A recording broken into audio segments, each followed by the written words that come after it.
Hand down judgment in the matter of Michael Curlis and Shell International Limited. For the reasons set out in the judgment which you hand down this morning, this appeal is allowed. Paragraphs 10 and 11 of the claimant's, the respondent's claim form dated the 3rd of March 2017 in Employment Tribunal Proceedings number 23007119/2017 is struck out in accordance with the order of Judge Samados dated 20th September 2017. The anonymity application is dismissed. There shall be no orders to costs.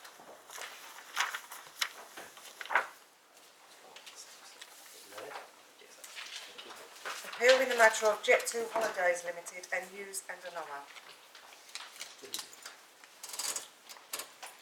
Yes. May it please your lordships. I appear on behalf of the appellant. There's no attendance by or on behalf of the respondents. At page 30 of the bundle is what is described as a respondent's appeal skeleton argument. Yes.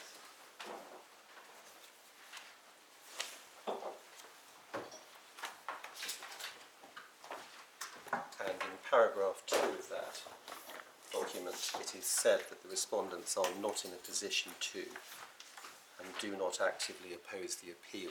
Yes.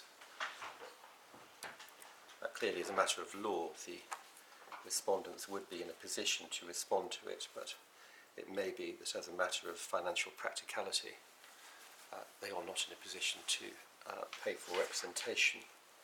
We don't know. We haven't been told the reasons for non-attendance. By way of introduction, this is an appeal from the decision of His Honour Judge Robert Owen, Queen's Counsel, sitting as a Deputy Judge of the High Court on the 13th of November last year. A copy of His Honour's order is at page 37. He was, of course, sitting as a Deputy High Court Judge. And under that order, the learned judge struck out the committal proceedings, directed that the claimant's application to amend its grounds was dismissed with no order as to costs, and made no order as to costs on the application. The appellant's case is that the judge misdirected himself in law, both on the application to amend the grounds and also when striking out the committal proceedings. Logically, it's perhaps sensible to analyse the decision to strike out first and then move on to the dismissal of the application to amend thereafter, if strictly necessary. So the background to the appeal is that the respondents took an all-inclusive holiday with the applicant, which commenced on the 21st of December 2016 for a period of 10 days. Right, well, I think you can assume that we've read the judgment, the skeleton argument, Yes. your skeleton argument, what the other side have said. We've read the witness statements, Yes. and we've read the proceedings. So we've read all that. Yes. So refer to any particular points you want to, but I think what this really turns on is a matter of law and interpretation of the rules. Yes. It does. I don't want to stop if we want to say anything, but we have read all that material. No, I was going to have a very short run up to the wicket and then hopefully deliver the ball. But if the court's entirely familiar with the papers, then I needn't comment any further. I mean, if in the course of your other submissions there's a particular point of fact you need to emphasise, that's fine. But your case is that the witness statements contain basically lies. Yes. About holidays and background to that and the social media pictures and so on and so forth and the delay in making the claim. We've got all of that stuff in mind, but the real issue is how do we interpret the rules, and were these witness statements, certainly before the contempt proceedings, were they sufficiently connected with the administration of justice? Yes. To give rise to common law contempt? Yes. I'm very grateful for the court summary. The letters of claim are at page 125. Well, there are a number of places, aren't there? They are actually. They, My lord. page 74 as well, but whichever. I do apologise, my lord. Don't worry.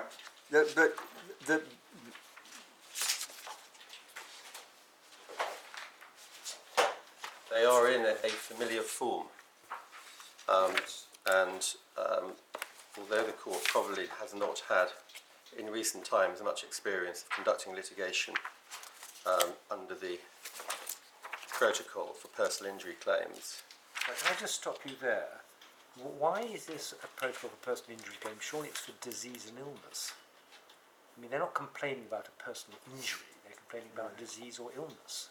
And there's a separate protocol for that. It came later, didn't it? It doesn't apply to cases where the letter before action is sent before a date in May 2018, I think. Is that right? That's right, yes. I looked at it again this morning and I had exactly the same thought as my lord, but I think somewhere one can see that that one doesn't apply. So they use the personal injury. So does it, is it just a voluntary choice to use the personal injury one, but there's no requirement to do so? Is that how it works? There was, in fact, a disease and illness protocol in force, looking at page 239 of my authorities bundle. Yeah, that's no longer in the White Book, is that right? Yes, so the White Book was heavily revised this year. Yeah, because the pre-action protocol for resolution of package travel claims Yes. begins at 2701 in the White Book. And that only applies to cases where the letter of claim is sent after the 7th of May 2018. Yes. But there was a predecessor. Well, if my lord, the Master of the Rolls, is correct, then the disease and illness protocol would apply, which would be the looking at page 239 of my authorities bundle. 239.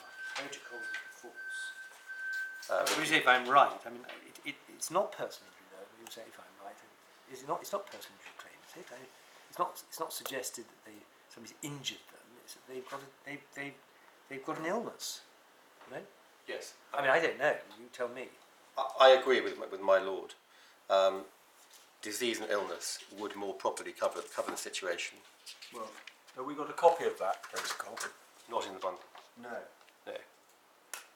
We need to look at an old copy of the White Book, which of course we haven't got in court. No. The letter that was sent mirrors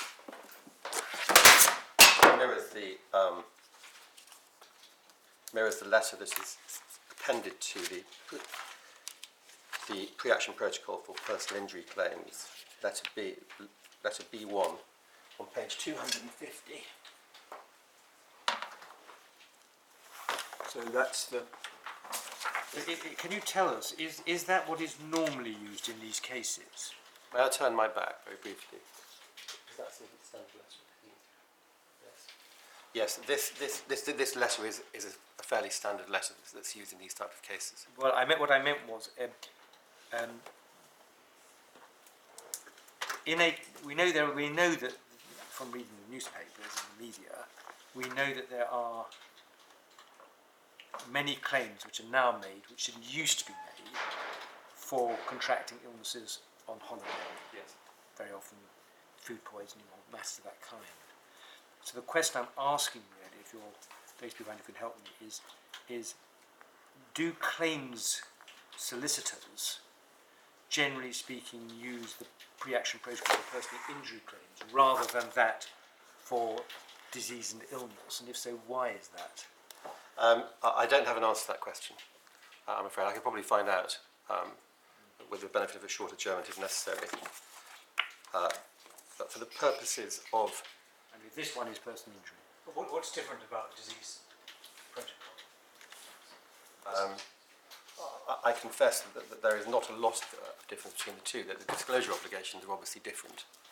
But the process of delivering information and receiving a response is broadly similar.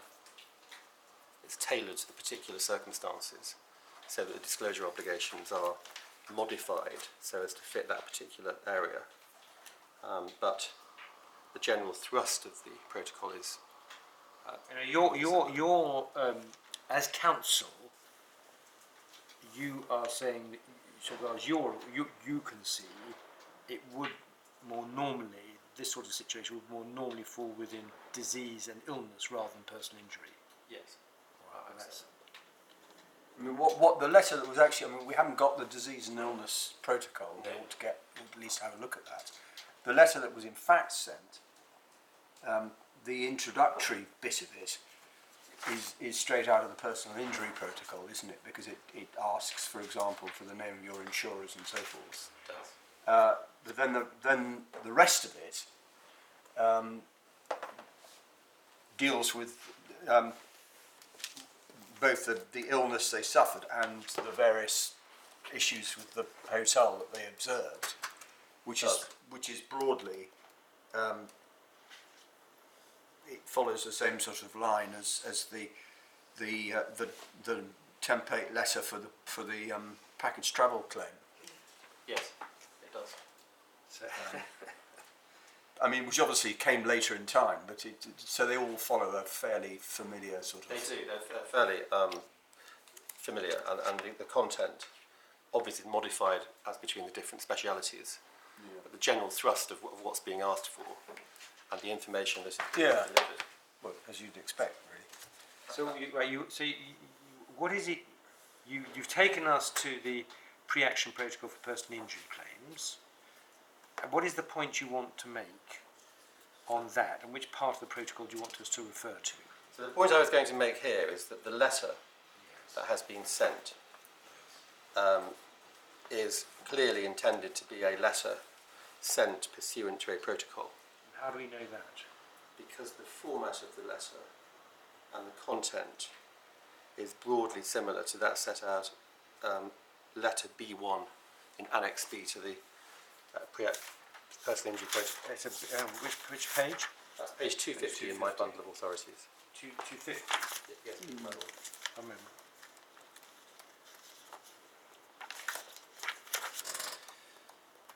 This is the flow chart, is it? No, No, I see. That's below. okay. At the bottom. 251. No, I see. It's 251 is First paragraph, second paragraph. Name, address, employer, instructed by claim date in connection with people and insurance. All right. Okay.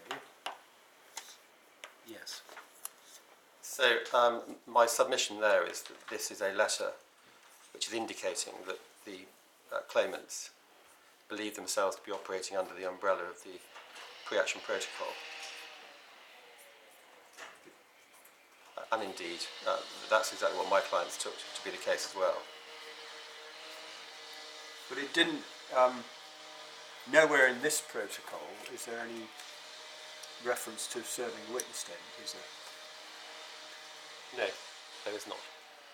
Nowhere in any protocol that I can think of.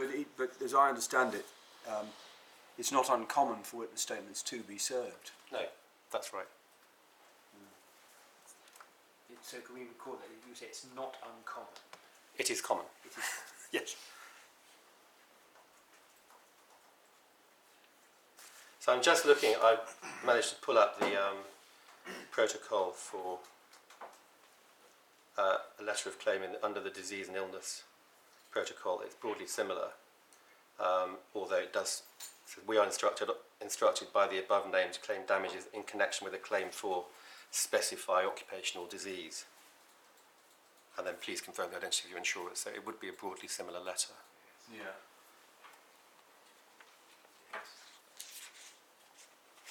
So that kick-starts the protocol process under which ordinarily, so assuming it was an injury in England, it would be a 21-day period to admit or deny liability. That is extended to 42 days, which is why you see 42 days in this letter. Why is it extended? If the incident occurred abroad.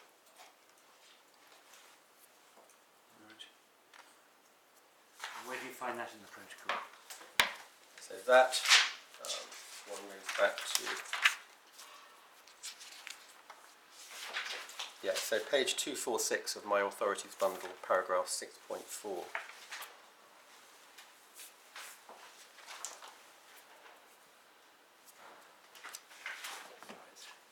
That's in your flow chart.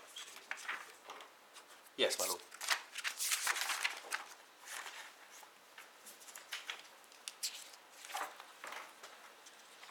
So of course it's an obvious point, but the letter of claim says we are instructed on behalf of the above named to claim damages, etc. Thereafter, the next staging post is page 131, and I will obtain a copy of the disease and illness protocol for my lords when we rise. Yeah. Sorry, what is the next one? Page 131, my lord. 131. Please.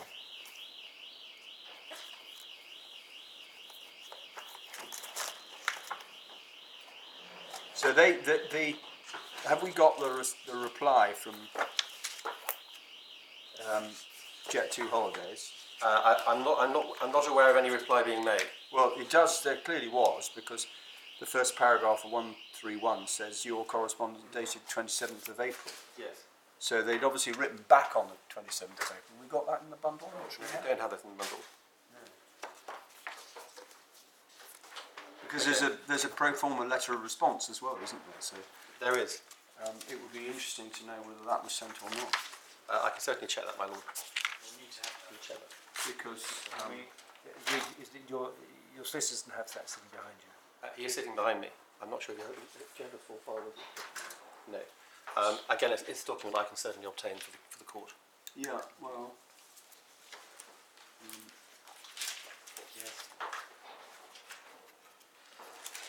And then pursuant to that letter, as my lord correctly points out, page 131, 2nd of May 2017, please find enclosed a copy of Mrs. Laura Hughes' witness statement, together with hotel research obtained in support of this claim. This should provide sufficient information in order for you to consider liability in this matter.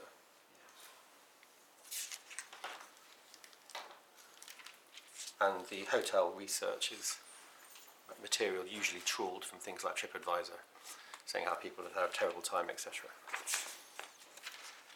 The statements, which your lordships will be familiar with, are then at 133 and 135. So that's her witness statement, Yes. 2nd of May. And the next one is the 4th of August, Yes, which is Mr. Carl Hughes' witness statement. Do you want to refer to that letter now or later? I'll refer to it now. It's identical content. Sometime It refers to a different letter. Yeah. Yeah. We said in July. Right. Yes. I'm not sure if the statement of Mr. Hughes is 12th of April 2017. I think I've assumed it was the 12th of July, but I could be wrong about that because the Mrs. Laura Hughes' statement is dated the 12th of April, yeah. and certainly the 7 could be a 4 or vice versa. Perhaps it matters I'm not not. understanding the point you're making. So if one looks at the foot of page 134, the date on Mr. Hughes' statement is not material for the purpose of the appeal, but it could be April, it could be July.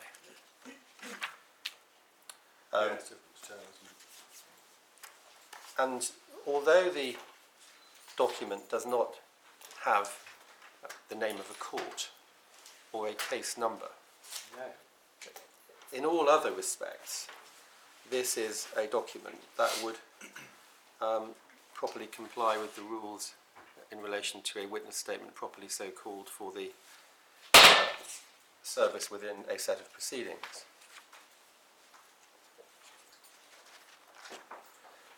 And not only does it conform in that way, but in paragraph 1 of the statement, Mr. Hughes says, I am the claimant in this matter. So this really is a sort of, at least a working draft, if not So a you're final saying draft. claimant and defendant indicates an intention to bring proceedings? It certainly could mean that, yes. And I think my point here is that if proceedings were started and a judge ordered service of witness statements, the claimants probably wouldn't have to do anything more than they'd already done pre-proceedings in order to comply with the direction as to service. I'm not quite sure where that's getting you to. So if, for example, a set of proceedings was launched and a judge said you need to serve your witness statements by 1st of July 2020, whatever, and the claimants didn't do anything, they could, in my submission, point to the service of these statements pre-proceedings and say those are our statements and they were served before the 1st of July 2020.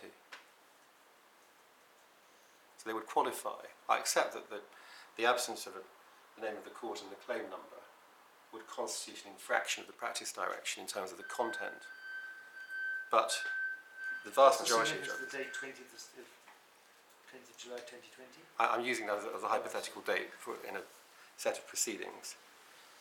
The point I'm making is that having served these witness statements before proceedings were started, after proceedings were started, there would be no further requirement to serve any witness evidence. Well, they could serve a different statement. They could. They could.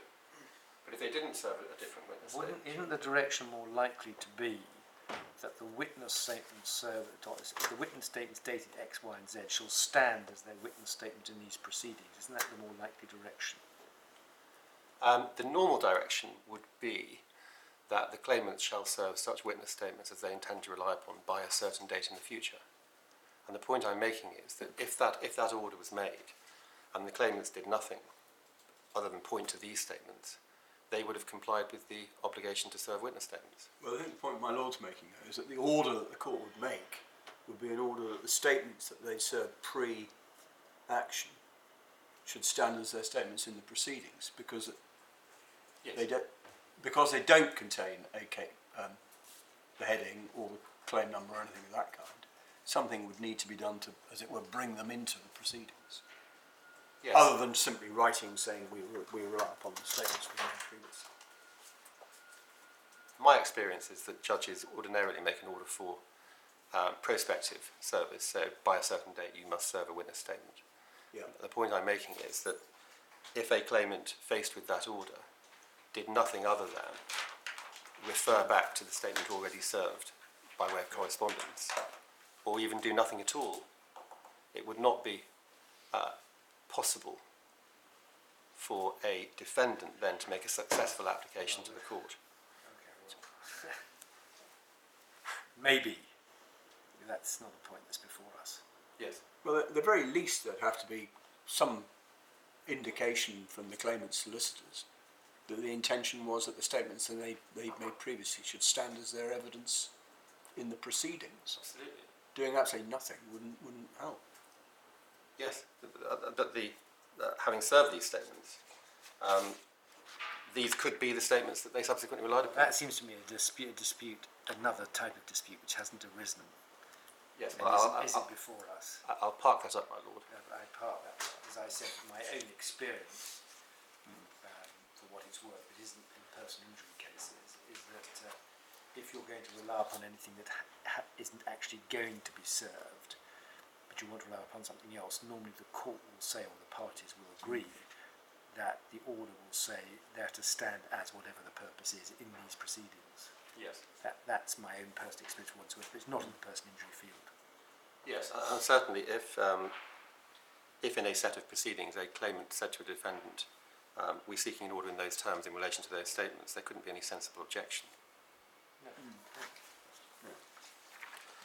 So I do rely upon the phraseology utilised in the witness statement and also the form of the witness statements as supportive of the proposition that these were statements that were more than merely preparatory to... I suppose what you can say is that the covering letters describe them as witness statement. So they obviously the solicitors understood them to be witness statements because they say so in the covering letter. Yes. So it's the best indication of what they thought they were. Yes. Plus you're saying the reference to claimant and defendant. Yes. And of course the question as to whether or not proceedings are ever launched is entirely within the province of the claimants. When we come to the publication cases which talk about imminence of proceedings, they are all operating in a situation where the launching of those proceedings is in the hands of a third party, not in the hands of the person deploying the witness statement.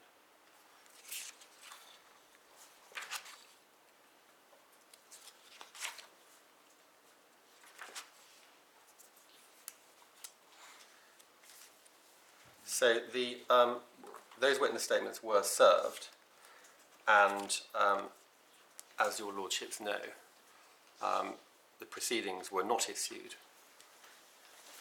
but those instructing me did launch an application for permission to commence committal proceedings. What actually happened, Mr. Higgins? That there was an indication, was that they weren't going to issue proceedings, or what? No, that there was no indication. No, right. I think the best that can be said is that the matter went quiet.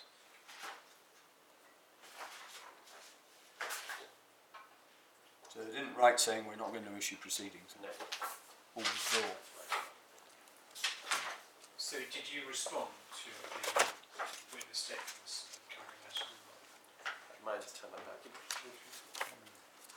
No, not that we're aware of. So the matter was left in abeyance. But Jet 2 wished to press their position, and the application was launched.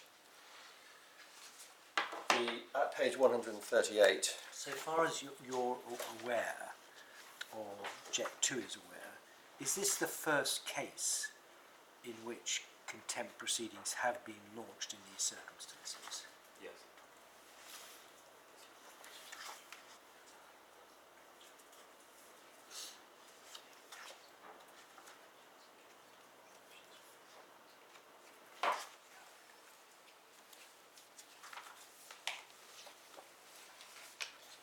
Just to clear one thing out of the way, if the statements made in the inverted commas witness statements were dishonest, presumably they would found criminal proceedings. I suppose they might under the Fraud Act. Constitute contempt. Contempt. Money by deception. Contempt. Yeah.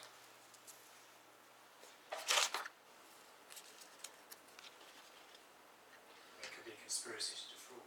Yes. That too. Probably think it's some more work to long enough.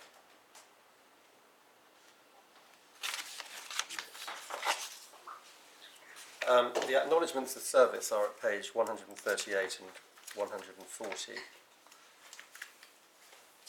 But could it be called as a conspiracy to pervert the course of justice?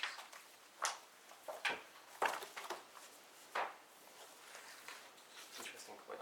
Not one that I properly considered actually. I suppose, given that the fact that the matter is proceeding under the umbrella of the pre-action protocol, and the thrust of one of my submissions is that the design behind early service of the witness statement was to prompt an admission of liability that would then be binding in any future proceedings, absent an application. It's induced by a fraudulent statement. You can set it aside. It can be set aside under 14.1a, of course, but that would require the court to expend resources analysing whether it was a dishonest statement or not, and then making a decision. But prima facie, it is a binding admission unless and until the court sets it aside or the claimant's consent. Well, whether it was by way of a settlement, so there never were any proceedings, or, for example, an admission of liability, it's capable of being unravelled, isn't it? Either by an action to set aside a settlement agreement for fraud, for having been induced by fraudulent misrepresentation, or on the basis of fundamental dishonesty under the 2015 Act, if there's been an admission of liability. Yes, I'm not sure the 2015 Act. In fact, it wouldn't apply because it's only personal injuries, I suppose. Is that right? Yes, it's only personal injury. So it would have to be effectively an action to set aside, or an application to the court for permission to withdraw an admission of liability. I think the way it would work, well, let's think about this. I think the way it would work, your fundamental point is that once you've made an admission, a number of things follow. Presumably, it affects the limitation period.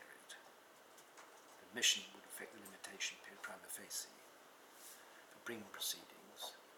And secondly, if proceedings were launched, then there would be an application for judgment on admission. Yes.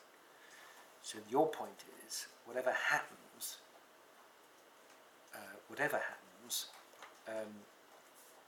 it obtains, it's intended to and would obtain a litigation advantage. Yes, That's your point. My lord, yes. It obtains a litigation advantage. And the point And about the fact that you then resist the application for judgment on admissions is neither here nor there yes, for your purposes. Is that right? it is. And the unravelling point, even though it's interesting, actually, if you follow it to its logical conclusion, would mean that you can never have a contempt, because you would always say, well, you can always unravel at the end, so where's your prejudice?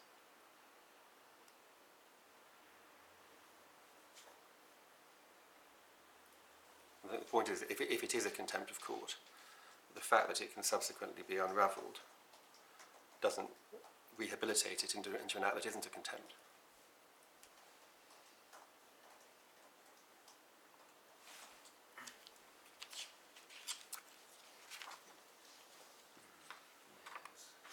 So the acknowledgements were filed and served, saying we intend to defend the applications, they should be dismissed. And in support of the defence, the claimants, Mr. and Mrs. Hughes, put in further witness statements, which is page 142 and 146.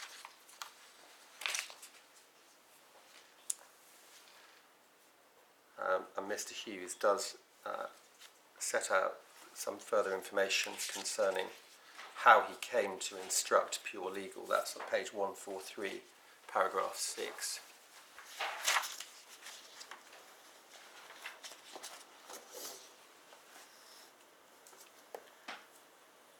Towards about halfway down the paragraph, I was then contacted by Pure Legal. So what is your point you're making? It provides some further information about how Mr. Hughes came to be. But that's not relevant to the issue we're deciding, is it? Tangentially, it's not directly relevant, but it does provide some background. But he provides his instructions to intimate a claim, so there's no suggestion by him, for example, that they were off on a frolic of their own. The balance of the statement is essentially a repetition of what went before in the previous 2017 statements. Essentially saying that what I said in my previous statement is true, and I was ill, and whilst all of the social media material that is now available may portray a different picture, I was actually putting a brave face on it because I wanted everyone who was looking at my Facebook profile to believe I was having a nice time. Just following this up, just thinking it through, just assume that the committal application were to proceed.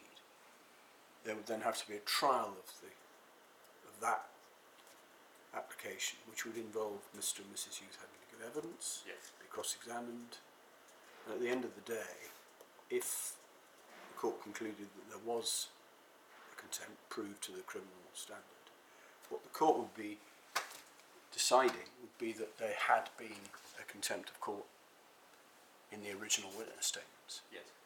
It wouldn't be deciding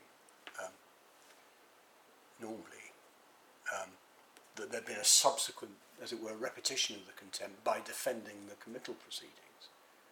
So I'm not sure where all this gets you, to be honest, because what they're doing here is defending the committal proceedings. Yes. Now, of course, it's your case that they're continuing to tell untruths, but they're just defending the committal proceedings. So you're right, they repeat what they've said, but he says, I don't object to the statement in ground AH5, etc. He's defending committal proceedings. He is. Is that really a fresh contempt? Well, it would be a fresh contempt. It would be a contempt if the first act wasn't a contempt. If my Lord's point is that there can't be a secondary parasitic contempt upon a primary contempt, or it is of no substance or utility to the court. Well, there's either a primary contempt or there isn't. Yes. But in my submission, there is no rule of law that what is contained in a statement made in committal proceedings is insulated from committal proceedings itself. As a matter of practicality, apart from anything else, because the courts ordinarily teed the case up on a certain basis, and it would destabilise it to then modify the grounds to say, well, actually what you've said in this statement is also a contempt, and might put the timetabling back, and therefore, as a matter of practicality, would serve no purpose. Where in our case, if it's right, sorry my lord, but where in our case, if it's right, if His Honour Judge Owen, Queen's Counsel, is right, and there was no contempt first time around, then, as a matter of practicality, it would be important for the court to consider whether these statements that's themselves unrealistic. constitute contempt. That's unrealistic because, if there wasn't a contempt first time round, then these don't really make much difference. Because, as you say, they basically reinforce and restate what was stated originally. Your cases, really, they were lying from the beginning. Yes. That's really it. And I think it's a bit hypothetical. The only question is, could you rely upon these as well in some way or other, perhaps in relation to, let's assume that the contempt was found in relation to the original statements. The question might be, could, in deciding what the consequences should be, fine or imprisonment or whatever it might be, could the judge properly take into account these matters? I think it's a slightly different issue, speaking for myself, because I don't believe you've got, at the moment, you've got a very strong case for saying even if there wasn't contempt first time round, this was contempt, because it doesn't really introduce anything new that amounts to contempt. No, I think the point I was making, my lord, I was being a little obtuse, is that if the first statements were dishonest, Yes. but they don't amount to a contempt of court on a technical ground, What would that be? that would be for the reasons given by His Honour Judge Owen. They're not sufficiently connected with proceedings. Yeah. Oh, I see what you're saying. There would be no impediment there for a party to say, well, that's all well and good about the first set, but this set is undoubtedly within a set of proceedings. Oh, I see.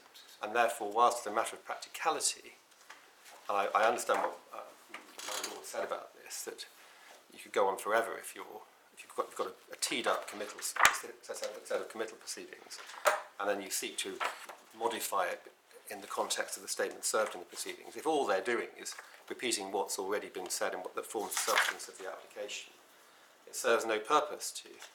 The point is that this statement plainly does satisfy all the requirements. It's got the claim number and all the rest of it. Yes. So your point is that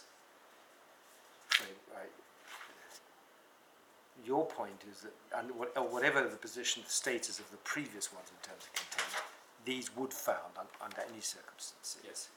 The basis for contempt. And the only question is, do you have to start again or not? Yes. In fact, I can say that two other members of the party statements were served from two other members of the party, along with these statements, saying that the. So basically, the outcome of all of this is whether you win or lose today. If the worst comes to the worst, you'll simply start fresh proceedings based on these witness statements, potentially. Yes. Did I understand the sequence correctly? I want to try and understand the sequence. You served your statement of grounds. Yes. Is this right? And that's what we've got. I'm not sure where it is now. Page 55. Is that right? Issued on the 5th of February or Yes, that is right, my lord. 5th of February 2018. Yes. There's then an acknowledgement of service which you showed us, Yes. which is at page 138. Indeed. Not sure what the date of that is. 2nd of February, I think. 12th of February. Page 139. 12th, must be 12th of March actually, Mr. Oh yeah. It's been overwritten, my lord. 55. Yes. And what 131? 138, tab 13. I think that's the 12th of March. Yes. And with that acknowledgement of service, is this right? They served two further statements from Mr. Hughes and Mrs. Hughes, also dated the 12th of March. I'm going to turn my back very briefly. We think they came together.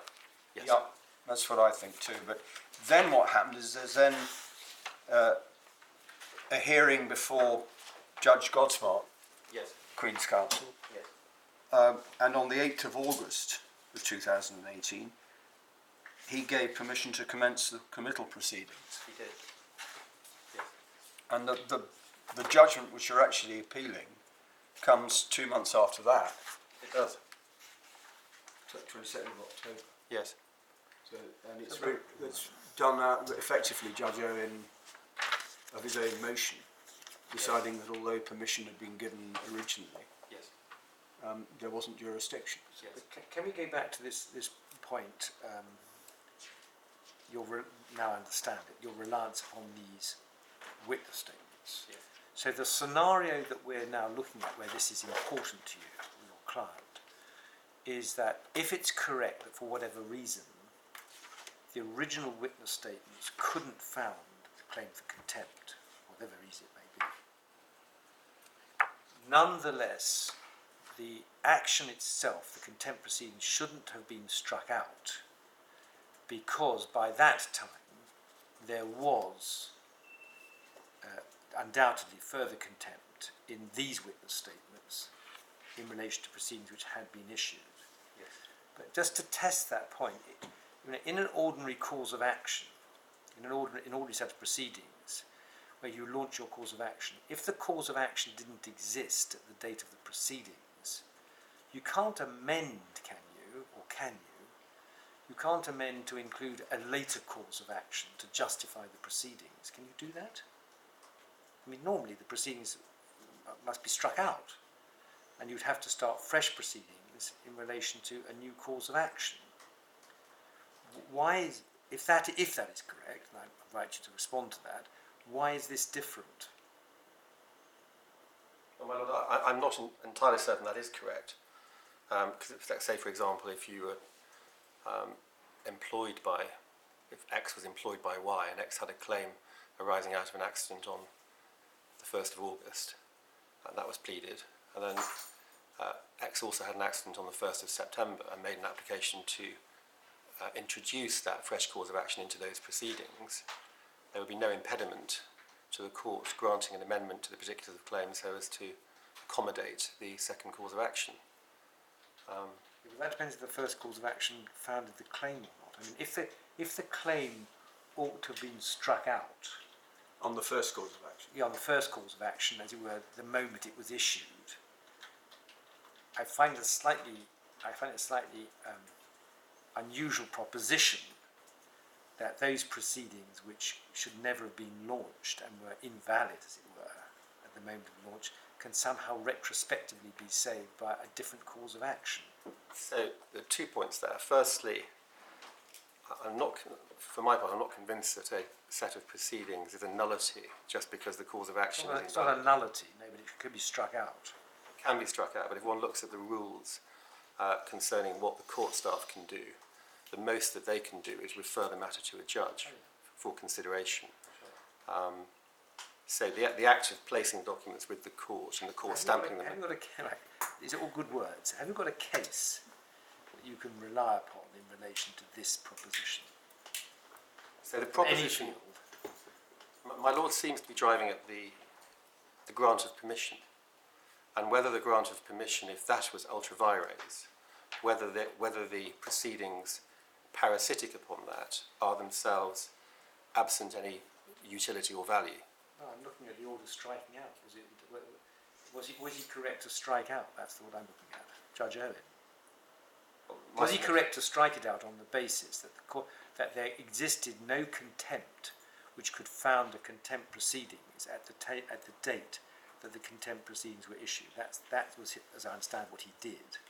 And is it an answer to his action of striking out to say, yes, well, that's true, but after the contempt proceedings were issued and on foot, there was another contempt? That's the issue I'm looking at.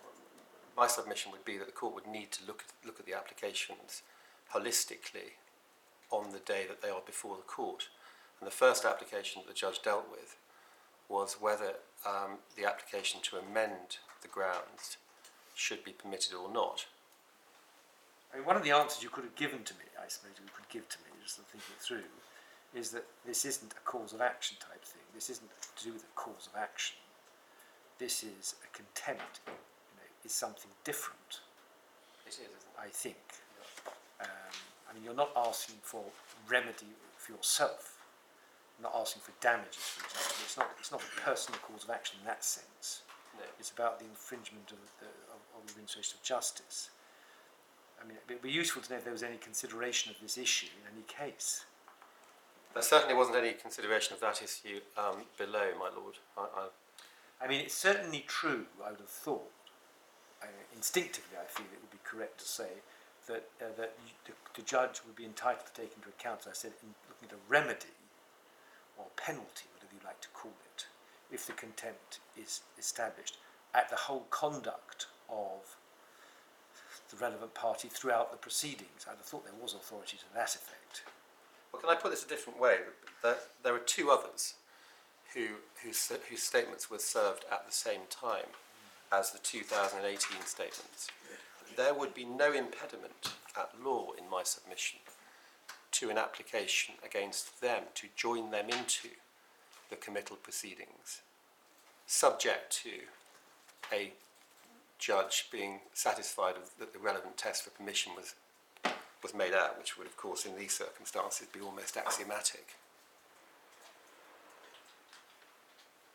The unusual thing about this is that these, I mean, leave aside the original statements, and that obviously gives rise to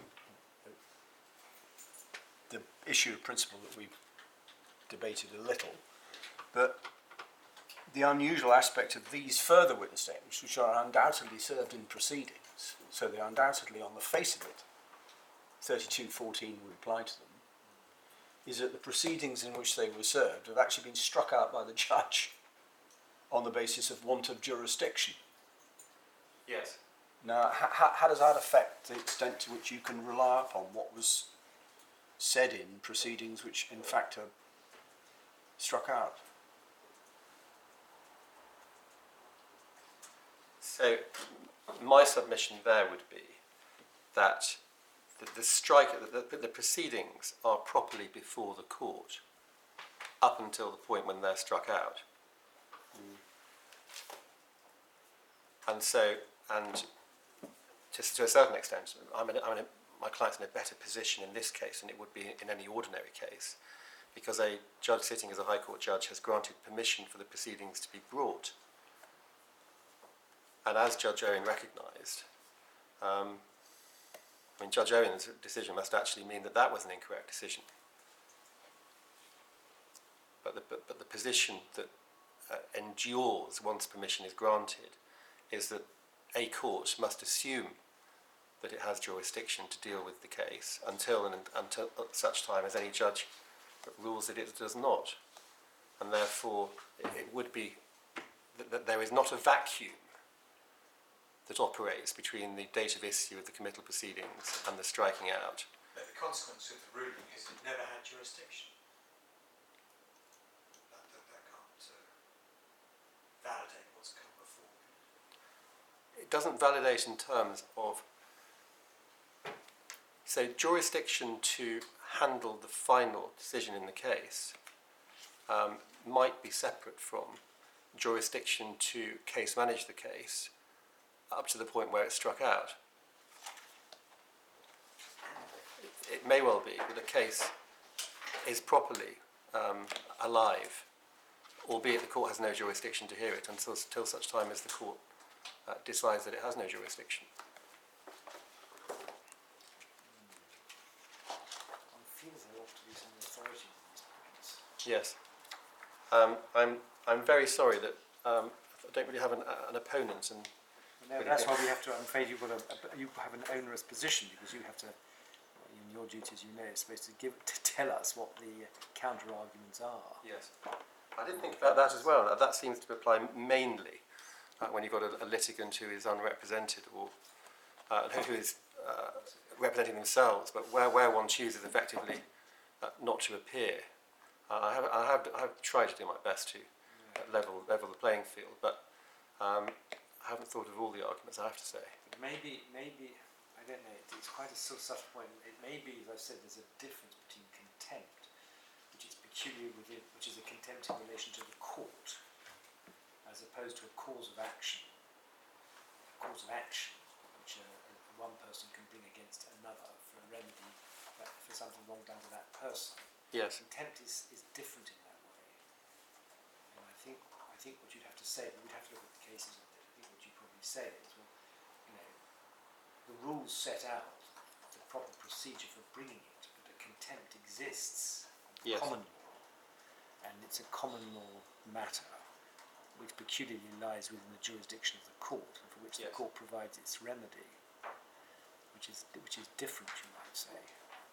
I think that's what it comes to. Is I think what you're saying is once permission was given to bring the contempt proceedings, then basically anything which bears on the conduct of that person in relation to that particular claim or issue or proceedings ought properly to be before the court. I think that's what it comes to at the end of the day.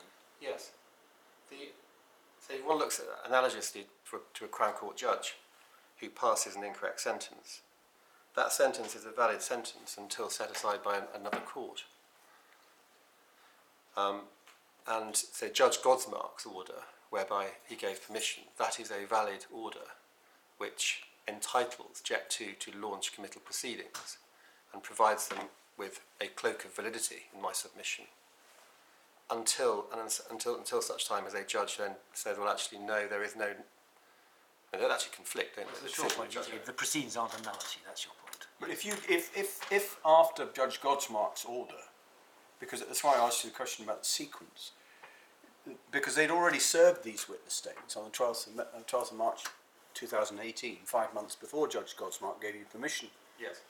So if after he'd made his order, before you got before Judge Owen, you'd applied to amend your grounds to add in that they'd also committed the same contempt in their statements dated the 12th of March, it's difficult to see why you wouldn't have been allowed to do that at that stage. Absolutely. So your real argument about these statements is when it comes to Judge Owen and you're making that application to amend at that stage, the judge ought not to have struck out that part of the application in any event, even if you're wrong about the original statement. Yes. Well, he didn't strike it out, he just refused permission to amend, didn't he? He did.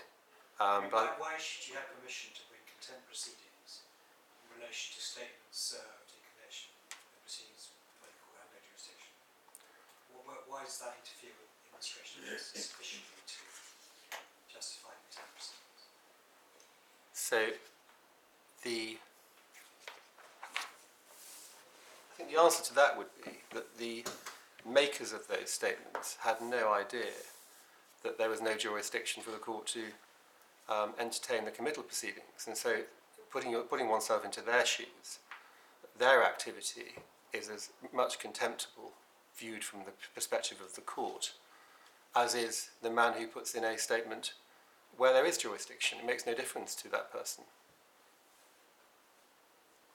And so as a matter of public policy, in my submission, the court should not step back from saying it has jurisdiction to deal with a witness statement of that nature in those circumstances. Even though it was never likely to interfere with the administration of justice because there were no valid proceedings which implemented that. Yes, but that has to be my point, that even though there were no proceedings, so this all assumes that Judge Owen was right, that nevertheless, serving a false statement in support of a Proceedings particular... at that point subsisted. Yeah. Even, I think it's what you have to say. You have to say they were served in proceedings which did in fact subsist, even though they could have been struck out Yes. at any stage and were struck out. They were served within a set of permission proceedings, and there was clearly jurisdiction to entertain the application for permission.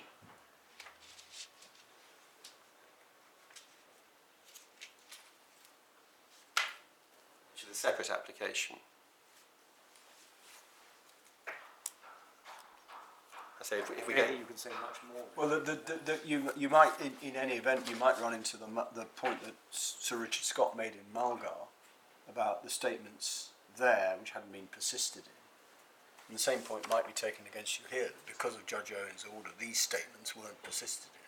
So even if they were false statements when they were made, they fell short of interference with the course of justice. So Malgar is a very different case, though, isn't it? It's a case in which it was an interlocutory analysis of whether contempt proceedings should be sort of spun off and dealt with before the final hearing. And the ratio. but it was a case. I mean, I think it is the only case that deals with the issue of contempt in the context of witness statements which hadn't been, as it were, persisted in throughout proceedings. Because normally what happens is that none of this is dealt with until the end of a trial, where the witnesses have, as it were, persisted in dishonest evidence, and one of the issues that then arises, although not that often, is was there perjury, or was there a contempt of court, or whatever. Well, but you won't deal with it until the end of the case. But regrettably, I think the experience of the personal injury bar was that that is not the ordinary situation. But the ordinary situation is the case is put up and the witness statements are served, and then when the counter evidence is served, they run for the hills. That's what tends to happen. So they don't persist, but they don't persist because there's no basis upon which. If I can put it colloquially. And Malgar was a case perhaps where there was a very a grey case where a judge might decide it one way or the other, and of course in that situation you don't want to be having a judge deciding at an interlocutory stage who's telling the truth when you're going to have a trial on all those issues. That obviously has to await the trial, but we're not in that territory at all. I do accept that Malgar is a very But are there cases where, can you show us any cases where, in your example, somebody has served a statement in proceedings, which is then, because of the defence put up, demonstrated to be false, they then abandoned the claim? Well, I can certainly point to a case in which grounds were amended or additional grounds were introduced throughout the committal proceedings, because my lords will recall the case of Dr. Zaffer and Mr. Khan, the solicitor, and as that case progressed, various witness statements were served and amendments to the grounds were made that identified what was said to be additional contempts within those documents. So there's no hard legal impediment to a court looking at material served within the context of committal proceedings and saying that that material can found an additional ground.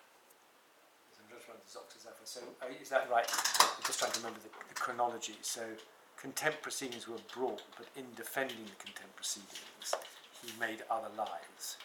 There was an allegation of forgery that popped up. I don't know if you recall, there was a final hearing before Mr. Justice Sweeney in November 2017, and shortly before that, one of the respondents produced some handwriting expert evidence that said, I can't have written this, so someone's forged it. And then that was going to be somebody else, and so the grounds were amended to allege forgery on the part of somebody else within the context of that set of committal proceedings. So it is not a static... So further contempt? Yes.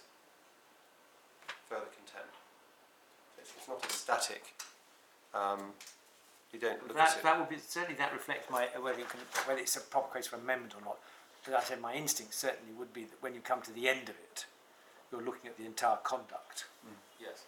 That would be the sensible thing to do. And you can't expect to issue repeatedly fresh claims for contempt as each one goes along. I mean, that would be ridiculous. Well, as I say, as a matter of practicality, it just slows the thing down. You end up with having to make another application and then another round of evidence. In a normal contempt case, so where, like this, for example, I mean, your example of the Zaffer case is where there was a fresh contempt in relation to yet another different lie or forgery or whatever it happened to be. I mean, the lie that the handwriting expert. Here, it's repetition of the same thing.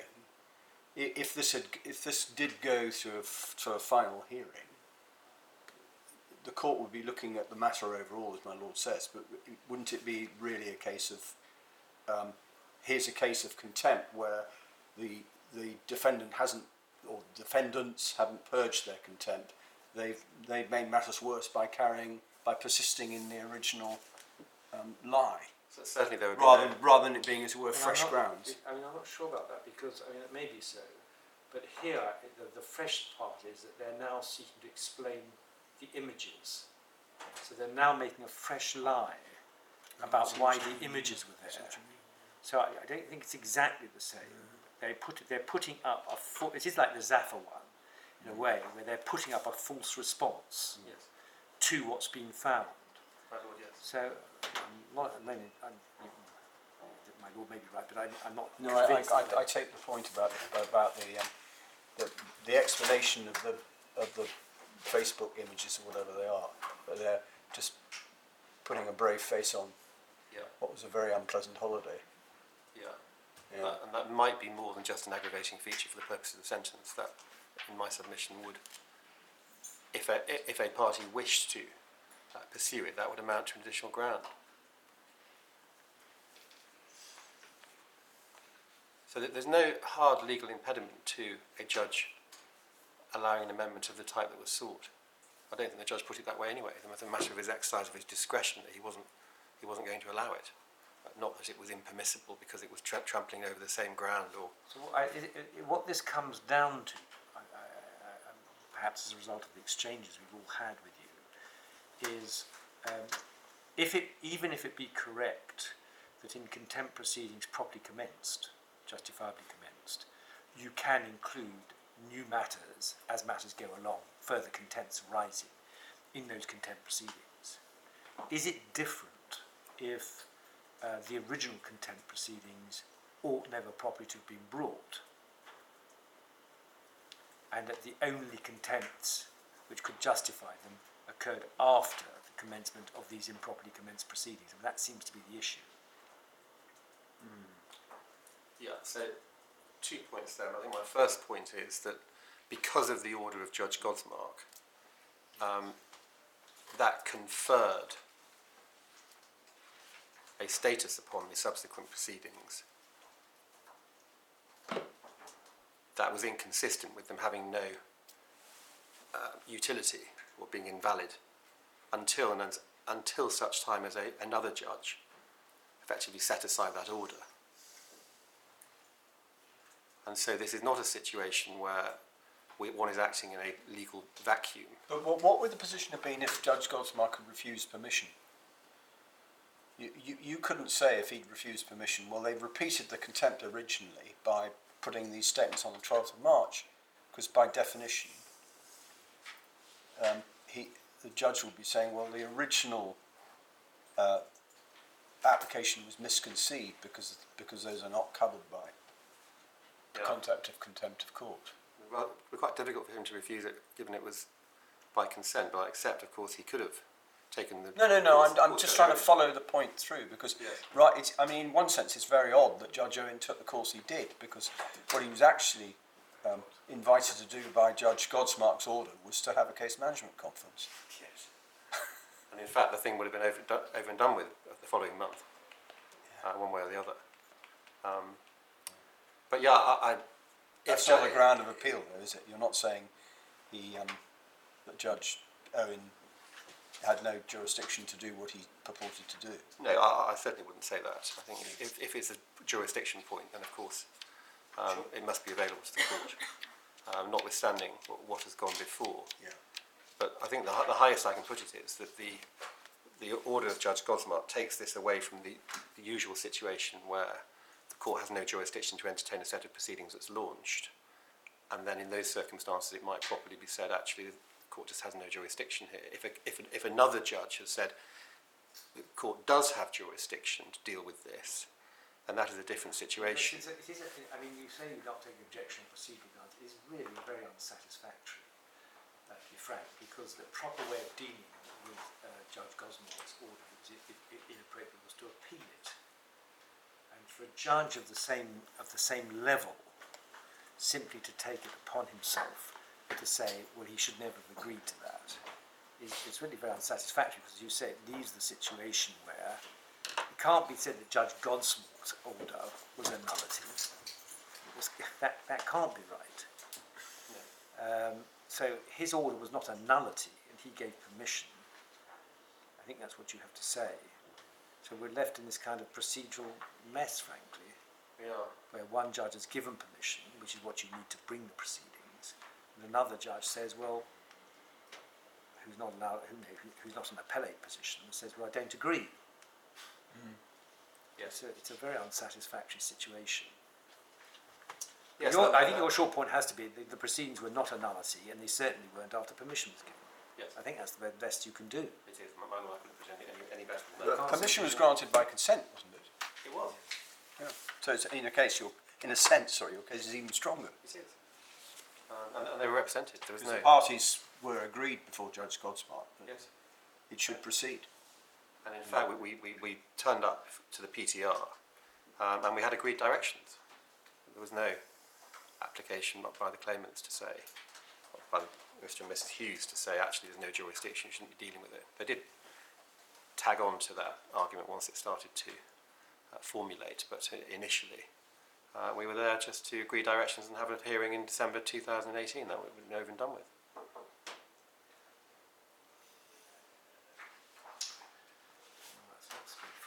Okay, yeah, next. So, yes, the witness statements were served, and as I said, there were two others who have served witness statements, and I think my chronology, I can skip through most of it because we've already been in and out of it. Judge Gosmart gave permission, we went before Judge Owen, agreed directions. Judge Owen said, I've got a problem with jurisdiction, I'm going to relist this before myself on the 13th of November. This hearing was on the 19th of October, so it was set for 3.5 weeks later. And he directed the skeleton arguments be exchanged in anticipation of a negative outcome. It wouldn't be unfair to say that Judge Owen didn't entirely conceal his preliminary views on the 19th of October. That's when the application to amend the grounds was perfected, and in between the two hearings the application was launched, and that was the application that was before his lordship. So we then went to the hearing before his Honour Judge Owen, and the judgment is in written form quite lengthy. It's an approved judgment, and therefore it must be the judgment that the judge gave. The judge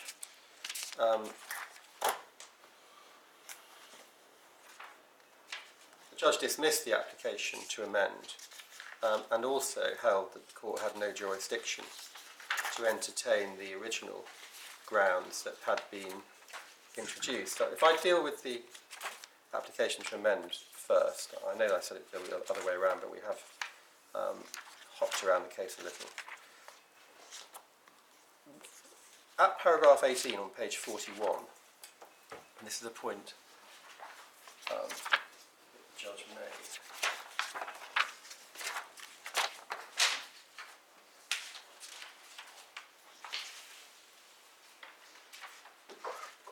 The judge said, ordinarily it is preferable to have determined first those factual issues in the substantive dispute at the trial of the claim, before addressing the consequential issue of whether there was an arguable act of contempt of court.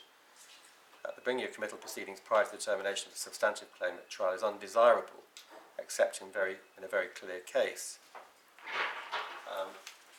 And then at paragraph 55,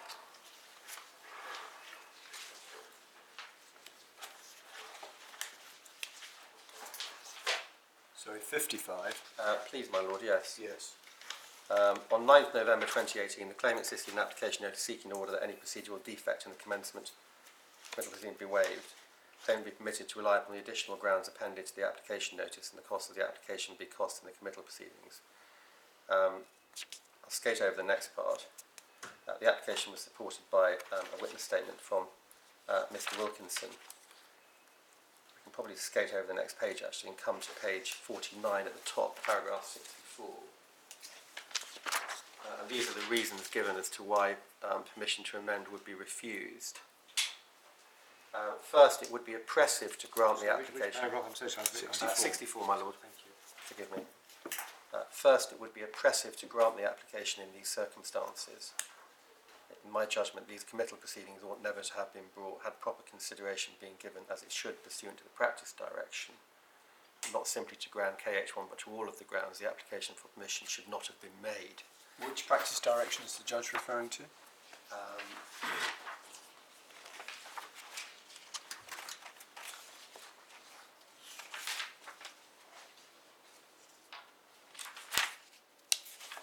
Not entirely Sure. clear.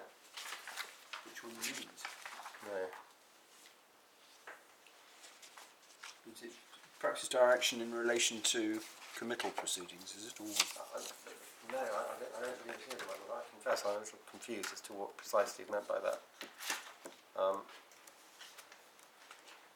Anyway, he goes on to say, there's no suggestion the claim would be pursued or persisted in no judicial support for the bringing of proceeding or very such committal proceedings in the circumstances. The reasons advanced by counsel are very weak. The Attorney General does not support the case at the bringing of the proceedings. The procedural framework created by the protocols and the analogy by reference to Rule 3116 did not support the bringing of committal proceedings in this case where no proceedings had been brought. In these circumstances it would be oppressive and contrary to the overriding objective to grant the amendment, to allow a claim which ought not to have been brought to be continued. That's how it's I put. think it's the practice direction 3217 who refers to paragraph 48. Content of the statement. Yeah, to do with witness statements being witnessed in the proceeding.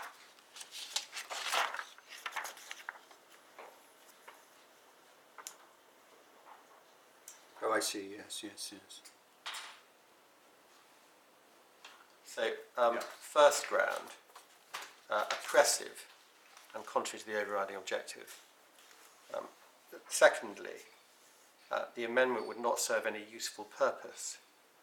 It would not be appropriate to allow the proceedings to proceed to a full hearing for the purpose of first determining the factual issues which would have been raised had the claim in fact been pursued or the falsehoods persisted in, and then for the court to determine whether the conduct so found constituted an act of contempt of court. The problem for the claimants is that in my judgment the claimants raise issues of fact which ordinarily and in the present circumstances should or ought to be determined at a trial of the purported claim for damages rather than in committal proceedings. The judge does then go on to say, as the court observed in Malgar, the court should be cautious when granting permission in relation to committal proceedings, particularly in advance of a trial of the substantive issues, which would ever likely be the subject matter of that trial. Of course, in the present case, there could be no such trial. With the greatest respect to the judge there, he does seem to have taken a wrong turn. He's clearly relying upon Malgar to support the proposition that committal proceedings should not be heard in pending litigation where there is to be a substantive trial. I don't demur from that, of course, that's an entirely sensible situation. But in our case, there's never going to be a trial. But if proceedings have been commenced and those witness statements have been served in the proceedings, Yes. case rumbles on, there's a disclosure at some point which makes the claimants, in your expression, run for the hills, so they then effectively abandon their claim. But for a period of 6 months, they've persisted in the false statements, as you would say. It wouldn't be an answer, would it, to an application for committal, that, oh, well, there's never going to be a trial. No. Because they've served and relied upon those witness statements in proceedings, which turn out to be, or may, if contempt is established, turn out to have been false, with an intention to interfere with the course of justice. But that seems to be what the judge here is saying. And that it can't be an answer, because the equivalent of the earlier cases, and I think there's a decision of Mr. Justice Coulson, as he then was, which gave permission in the case, but said as a matter of case management, the contempt application won't be heard until the end of the trial. Yes. That obviously makes sense if there's going to be a trial, but it can't be an answer if there's never going to be a trial. Yeah, no one would dispute that. He's also making the point that statements weren't persisted in. Also made reference to Malgar. Yes. It's like a different point. It is a different point. It is a different point. I'll come on to that point. But on this point, in my submission, the judge did take a wrong turn. because he is here, standing on the shoulders of Malgar, and saying Malgar stands as a proposition that committal proceedings should not be permitted. They should await the outcome of a trial in circumstances where there is to be no trial. And insofar as that formed a building block for his decision not to allow the amendment, he clearly fell into error, and it would then be for this court to exercise its discretion afresh, assuming, for present purposes, it has a discretion to exercise.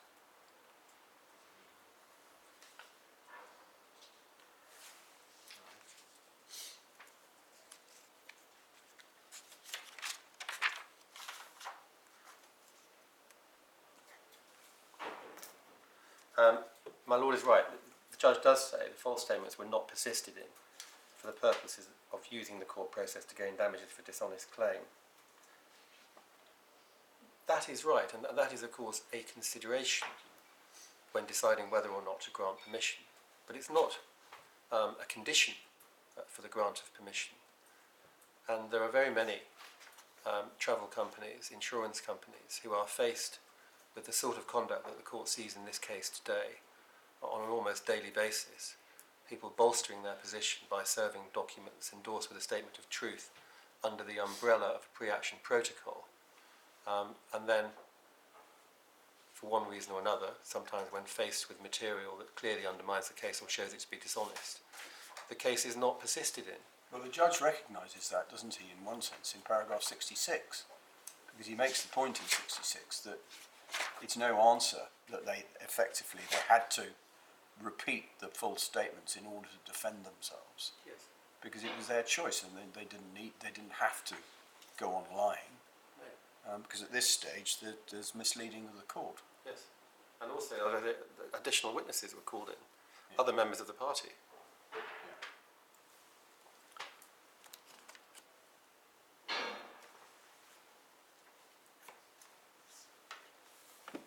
And of course, whilst it might be correct, and I'm not sure what persist in, it's such a vague phrase anyway, what persist in means in the context of service of a witness statement. There's certainly never any letter saying it's withdrawn, or I no longer stand by my witness statement. And insofar as there was any conduct which might admit of the moniker of persisting, one might think that the service of the subsequent witness statement is precisely the sort of conduct that did. I mean, the point about the persisted in, he says that they're not persisted in, is that wasn't another ground. And your clients couldn't say, yes, they did persist in it. I don't think he's saying more than that. I mean, 66 seems to indicate that he's not saying you can rely upon the persisted in point. He is saying you can't rely on the persisted in point in this particular case, and since these were not witness statements, the original ones, since the original ones were not witness statements, which could give rise to contempt, therefore it should be struck out. Yeah. I think that's what he's saying. Saying you can't say you're not relying on the persisted in point, are you? Or are you? Well, I'm certainly not saying this is a case in which they weren't persisted in, because they were served, they were never withdrawn, and then in March of 2018, other statements were served saying that they're true. So other than that, I can't really see how they weren't persisted in. But so what is your submission about the persisted in point? I mean, the judge has made his point, which we'll have to come back to. His main point. His main point is permission should never have been given. The proceeding should not have been launched because the original statements in which they were made were not witness statements for the purposes of 3214. yes, We'll come back to your submissions on the rules in a moment. yes, But I'm slightly lost at the moment is, and you've made your point that that was a bad approach by the judge, you say, because the claims, on any footing, the second set of witness statements were fresh contempts made in the course of existing proceedings. yes, So the second ones on any footing fall within 3214, you say. yes. What is your position? What is the position in relation to the persisted in point? The persisted in point goes back to the original witness statements. It almost appears. The point is, if you're right on the original witness statements, that they didn't fall foul of 32. I assume you're saying they didn't fall foul of some exclusion because they weren't within 3214. Is that right? I mean, are you saying that?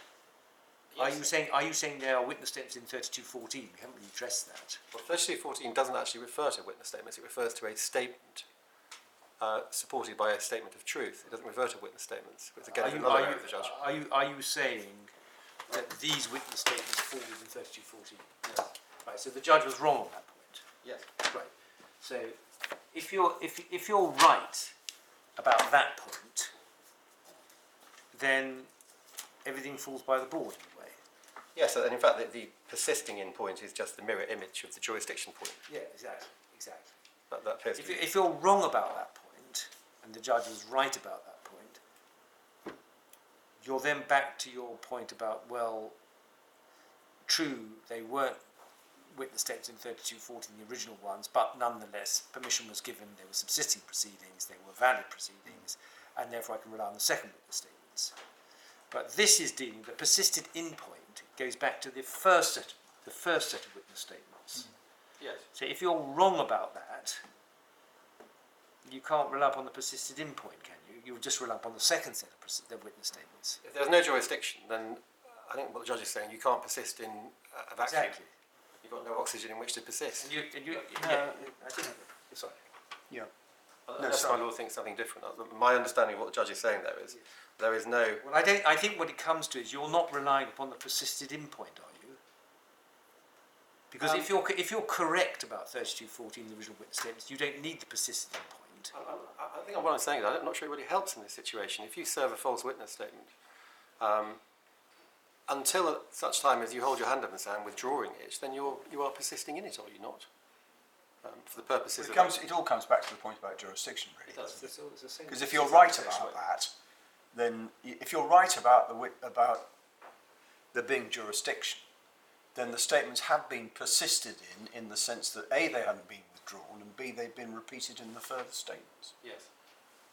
which haven't withdrawn the earlier statements, and C, they've never actually said, as I understand it, that they're not going to pursue proceedings, and they're still in time. Well, that's the other point, isn't it? I mean, the limitation period hasn't lapsed yet, has it? It has not. So in theory, I mean, they could bring proceedings at any time within 6 years. Entirely a matter for them. It's at their election, and we don't know what their intentions are. We can infer from this conduct that there is no intention for such proceedings to be commenced. Well, that's why the point about normally it has to wait until proceedings are served is a nonsense, isn't it? Because the limitation period, they can bring any time within the limitation period.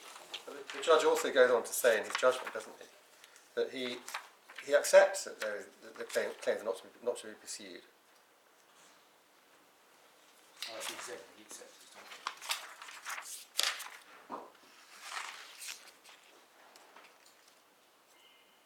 He lost my note, but he certainly accepts that the proceedings are not likely to be pursued and won't be pursued. All right.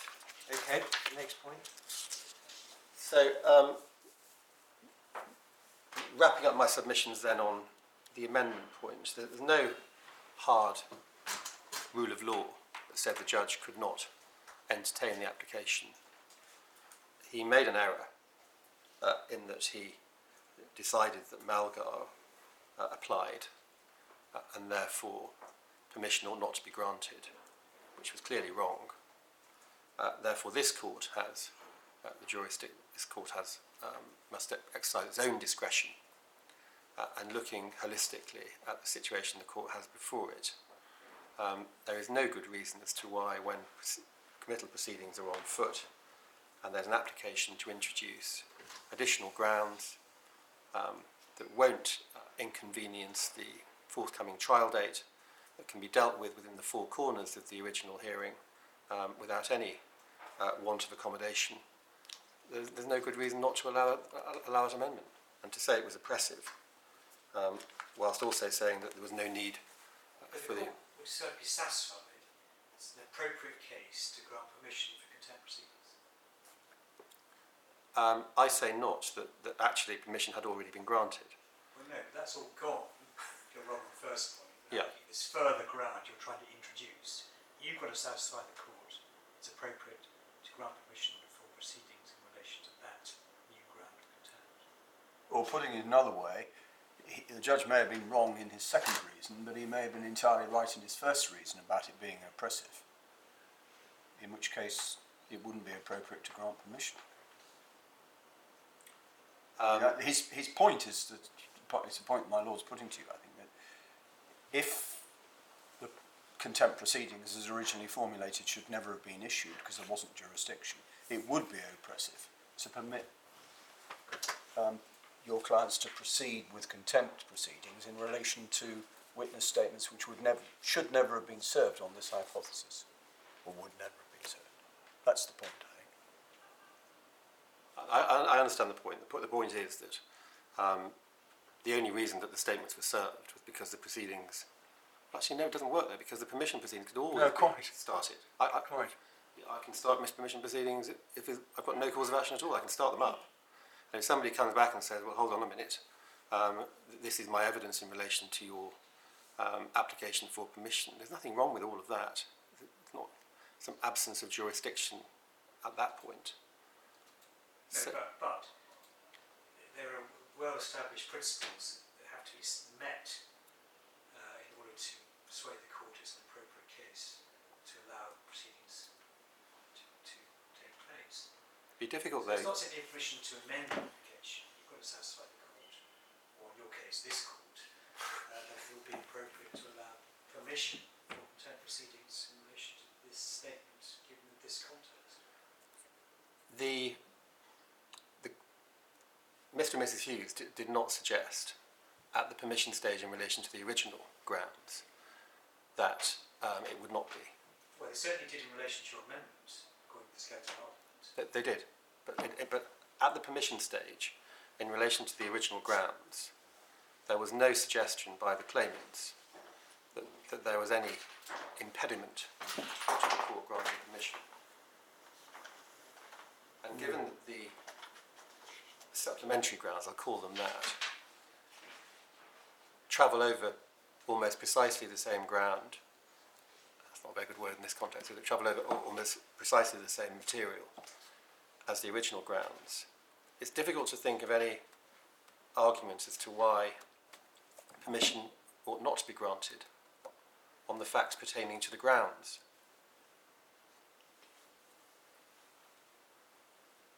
And so whether this is... So going back to the point which I did ask you about a little earlier on, if before Judge Godsmark, I know this is all hypothetical, I'm just trying to test the point, if before Judge Godsmark the judge had said, well, I don't think you should have permission because there's no jurisdiction in relation to the original statements because they weren't made in proceedings. You say, well, we could at that point have made an application to amend the grounds to say, well, never mind that. The fact is that in the context of our application for permission to bring committal proceedings, they have put in fresh statements in which they've repeated the previous statements and added on other matters for good measure. Yes. Those are separate contempts Yes. in witness statements which undoubtedly have been served in connection with proceedings. Yes. I think that the flaw, if I may say, in my law's analysis is that at the time that those statements were served, they were served early in the application for permission. They were not served in response to the committal proceedings themselves. And nobody, I think, is suggesting that the application for permission, the court had no jurisdiction to entertain that application. And so provided the court has jurisdiction at that stage, and the service of that witness statement in that context can amount to a contempt of court. And my Lord is right that there would have been nothing wrong or improper about an application immediately upon receipt of the second round of statements to introduce fresh grounds. And perhaps if that application had been made then, and it would have almost certainly gone through by consent because the original grounds went through by consent. Because I'm not sure you can assume that at all, because you've got different points in relation to the connection with the administration of justice. But given that the claimants properly advised consented to the first set of grounds going through to the second stage, it would be a leap of faith in my submission to suppose that had Jet 2 made an application to introduce the supplementary grounds before Judge Godsmark ruled on the point, that there would have been a different decision in relation to those grounds. I mean, what is odd about this is I think as you're saying, they didn't say at the permission stage this is oppressive. They didn't say it was oppressive. But the Judge Owen said it was oppressive. Nor did they stand or fall on the point about jurisdiction. They could simply have said, I mean, they say that your application for permission should be dismissed, and then in support of that contention, they serve these witness statements. In fact, the box saying I contest jurisdiction is left unticked. I thought the point that was taken, which is I suppose the point that was taken was that the proceedings hadn't been started in the right court. Is that right? There was some issue about that. Like divisional court versus single But court. in relation to the additional grounds, if you look at page 198, Sorry, page. 198, the skeleton argument in relation to the additional grounds, they say clearly that to get permission you've got to show it's an appropriate case for contempt proceedings. They set out a citation from Tinkler. Do you dispute any of the principles No, they set not out? sure, no. Do you accept that they are relevant for the purpose of permission? They're relevant for the purposes of permission. I'm not sure that they are necessarily relevant for the purposes of amendment. Because there might be a different test. There's obviously a public interest threshold that has to be met before committal proceedings can be started. But once We're that... looking at on the basis that your original grounds go. The sort of sliding doors case, You isn't say it? we don't look at these We have principles to, don't we? afresh. Yeah. Must be right, mustn't it? Yeah. And they do say it would be prejudicial to others. Yeah, certainly at that stage, they're saying that. Whether it would have been said at the permission stage had my client sort of taken the additional step of seeking to raise the fresh grounds then, I very much doubt. It would have been inconsistent with the position that was adopted in relation to the first set of grounds, and whilst one might, in this sort of rarefied atmosphere, But my speculate. understanding, this is all. We're getting into a terrible mess here. The argument at the end about oppression is all because they said that you'd start in the wrong court. If you look at the witness statement, it says the application is opposed. Submitting it is a fundamental step for the claim to seek permission from the administrative court in order to provide. So what it's saying is, and it's looking at this, where the commission must be made only to the administrative court. My lord, may I have the page number? 196. 196 and 7. 197. So, and then it says, no case has been cited which supports the argument can use its power to waive a defect in relation to that. So the whole thing proceeded on the basis, not that the original witness statements didn't found a contempt, but you'd started in a wrong court. Yeah, that was the written. That was what this witness statement was all about. And the references to Tinkler were all in connection with that point. Well, no, I'm not sure about that, because at the top of page 198, it says application for permission to rely upon the additional grounds appended to the statement. I know. The claimant is seeking to regulate its claim by pleading facts which occurred after it was issued. And the point they're trying to make here is, yes, but you haven't started in the right court. It's a fundamental defect, and you can't cure it by having these additional grounds. That's what the whole thing is about. They're taking a far more fundamental objection, apart from the admin court point at page 171 and following their earlier statement, which essentially was there are no proceedings in relation to which statements relate.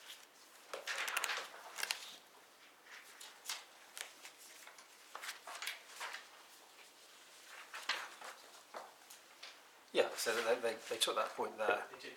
Um, The context. the oppression point, it seems to be, with respect to the judge, it seems to be that the point about that he disavowed later in the judgment, that they only made these statements because these proceedings started, and they should never have started, which of course the answer to that is, well, they started properly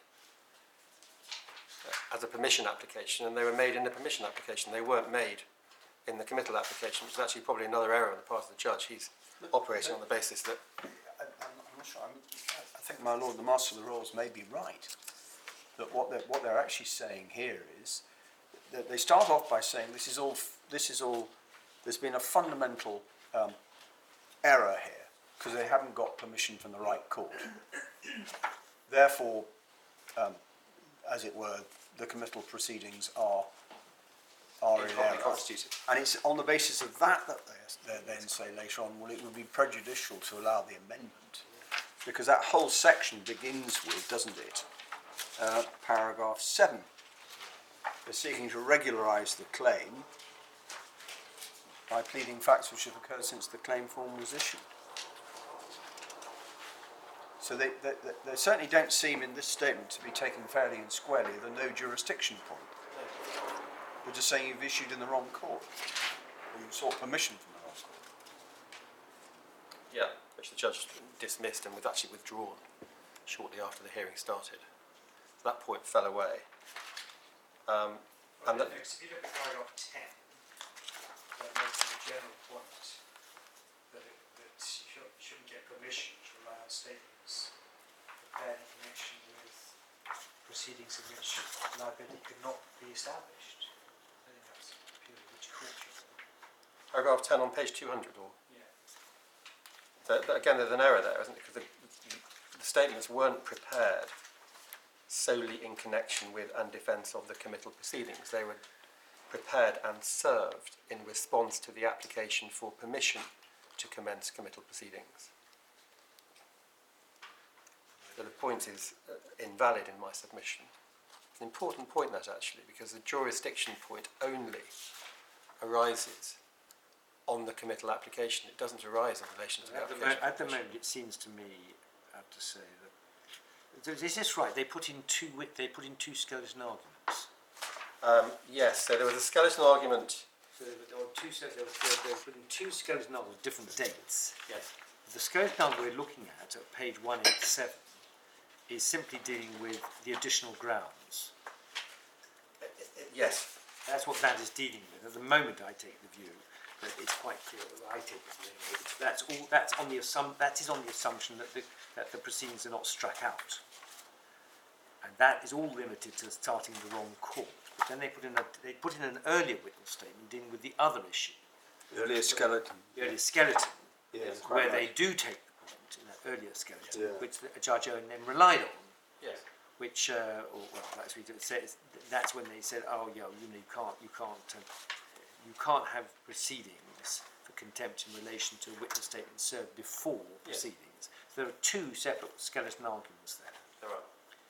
And the second one, which is the amendment, I think presupposes that it's not struck out. And they're talking about just starting in the wrong court. So it's not that there's no cause of action, it's that they start in the wrong court. And you can't remedy that. If the original grounds are good, and therefore the claim is not struck out, we don't need the second application anyway. No, I'm just trying to understand what their skeleton arguments are about. And sequentially, my lord is entirely right. The first skeleton was in response to His Honour Judge Owen, Queen's Counsel's invitation. He invited and said, well, give me some submissions about this. I'm very unhappy about whether you can have a cause of action at all. So they put that in. Yes. Then you put in your application to amend, and then they put in their skeleton argument in relation to that. And that's where the only point they take, it seems to me at the moment, is the point on you didn't start in the right court. Because they've already dealt with the other thing in the other. Yes. Obviously, if you strike it out, the amendment, they say, doesn't arise. Yes. But if it's not struck out, then their only point is, well, you could bring proceedings, but you brought them in the wrong court. That's fundamental. I think that's how it works. And they made the point in paragraph 11, page 200, that they only denied them because they had to, as it were. And the judge said, well, we didn't actually need to deny them. You could Well, that was the point. The judge was against them in paragraph 66 was actually. because he said, well, you didn't need to, Yeah. didn't have to do that. It's their choice. Right, anyway, so at some point we want you to deal with the 3214 point, which Yes. is a witness statement before proceedings in 3214 at all. But But is that a convenient point for you to take up now, or do you want to proceed with some other point? no, I'm content to move to that now, my lord, since my lord's interest has been antenna been twitched in relation to it. 3214 is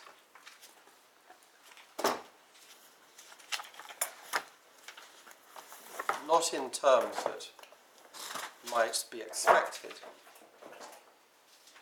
So 32 is about evidence generally. It's not solely about witness statements, it's about witness summaries. Which page is this at in your 24? Where's this in your bundle? I don't have it in my lord. It's in the white book. Isn't it? No, it's in the Page right 10. name. Page 1072 in the white book. Yeah,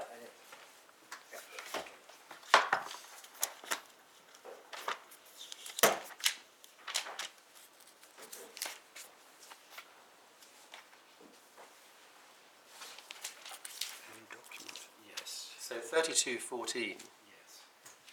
says proceedings for contempt of court may be brought against a person if he makes or causes to be made a false statement in a document verified by a statement of truth without an honest belief in its truth. It doesn't say witness statement or witness statement complying with these rules in terms No, of but it form. says part 22 makes provision for a statement of truth. And if you go back to part 22, that talks about a witness statement, doesn't it? It talks about documents that must be endorsed with a statement of truth, but it doesn't exclude other documents being endorsed with a statement of truth. It doesn't compartmentalise or create a set of documents that are within the meaning of 3214.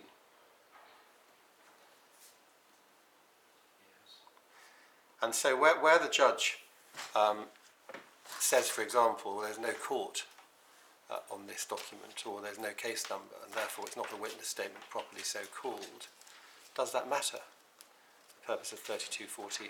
It is a document which has a statement of truth on it. And it would be extraordinary, wouldn't it, if you think the point through, that a sort of clumsy attempt to commit a contempt of court. So supposing proceedings are on foot and you serve a witness statement but you don't put your claim number on, and then proceedings are launched for contempt, and you come back and say, well, I'm not in contempt because my statement doesn't comply with the rules, and I'm insulated from the effect of the rules by reason of the... I mean, are you really saying that a letter from a litigant who doesn't go, let's say, a solicitor against, say, your client, which has said all these things happened and it's disgraceful, and I'm telling you this is the position. This is my honest statement. If you're right, then why doesn't that fall within 3214? If it was signed with a statement of truth, it would. Well, a statement of truth simply means that it's true. But if somebody says, if somebody says this is what I really, this is the facts in the statement, the facts I'm telling you above are true. Yeah. The facts I'm telling you, all the facts I've set out in this letter are true. Why isn't that a document verified by a statement of truth? Now, are we really saying that there could be a contempt for that? Well, put another way, if let's suppose a litigant in person who isn't familiar with the rules, but is familiar with the need to tell the truth, and constructs their own document, not complying in form with the CPR, but signs it off at the bottom saying, I believe that the facts stated in this letter are true, Joe Bloggs, that person could not properly, in my submission, hide behind an absence of form as insulating them from a contempt of court hearing. But there's no particular form of words you have to have, is there? Other than to say that what you say is that I believe this is true. That's all you need, isn't it? The statement of truth this is 22.14. The statement of truth is a statement that, well, it only talks about putting forward the document. Yeah, so it's not mandatory. Page 740. Believe the facts stated in the document are true. Page 740, 22 Practice Direction 2. It's quite important, this, because obviously there is a category of documents that must be supported by a statement of truth. That doesn't mean that other documents can't be. And the form of the statement of truth is 740, 2.1. So a statement of case. Application notice. Page 740, 2.1 or 2.2. This is the practice direction. Yes. And it says should be as follows. I believe that the facts stated in this witness statement are true. But for example, if a litigant in person said, I believe the facts stated in my witness statement are true, and signed it, no one would properly suggest in my submission that that minor infraction of the practice direction disentitled the court from taking a course in relation to... So you are saying if there's a letter, Yeah. he doesn't describe it as a witness statement, he simply writes a letter and says, well, it says out the facts, and it says, I'm telling you everything I've said. This is the truth. Yeah. He ends up by saying, this is the truth. I think you'd have to sign it. He signs the letter. It's very in vogue not signing letters. This is the truth. He signs the letter.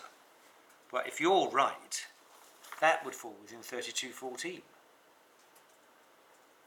Yes. You accept that? Yes. But doesn't that tend to suggest something's wrong there? I don't, well, for my part, no. It depends a bit on the context.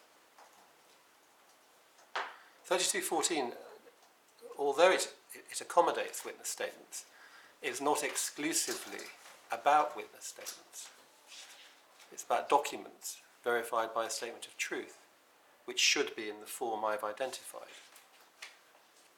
All the identified documents are documents in proceeding. But what you're then sent to is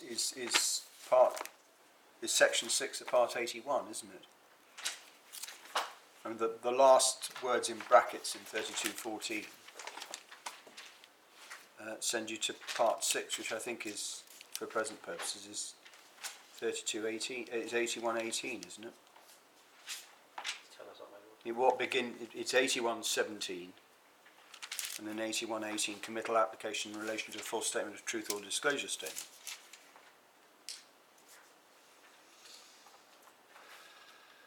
The committal application in relation to a false statement of truth or disclosure statement in connection with proceedings, etc., etc., etc. Yeah. So false statement of truth, not false witness statement.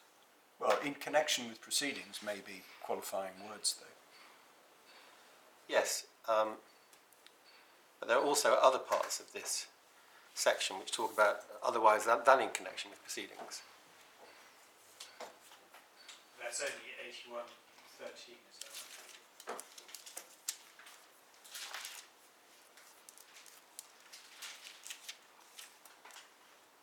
Yes, that's the point that's the point that was made by Miss Williams. Contempt of court committed otherwise than in connection with any proceedings. The application for admission must be made to the admin court. And fortunately, we don't have to grapple with that today. So there's 81. We're looking at 81. 13.2. So which part of 81 were you bringing your proceedings under? They were, I mean, looking at this, they would be brought under 81.13.2.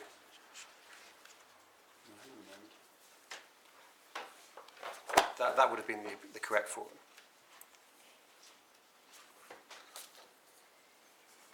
So not 81.18, really.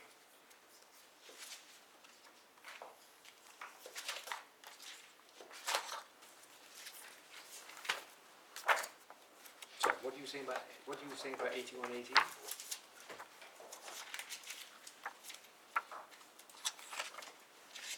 Um,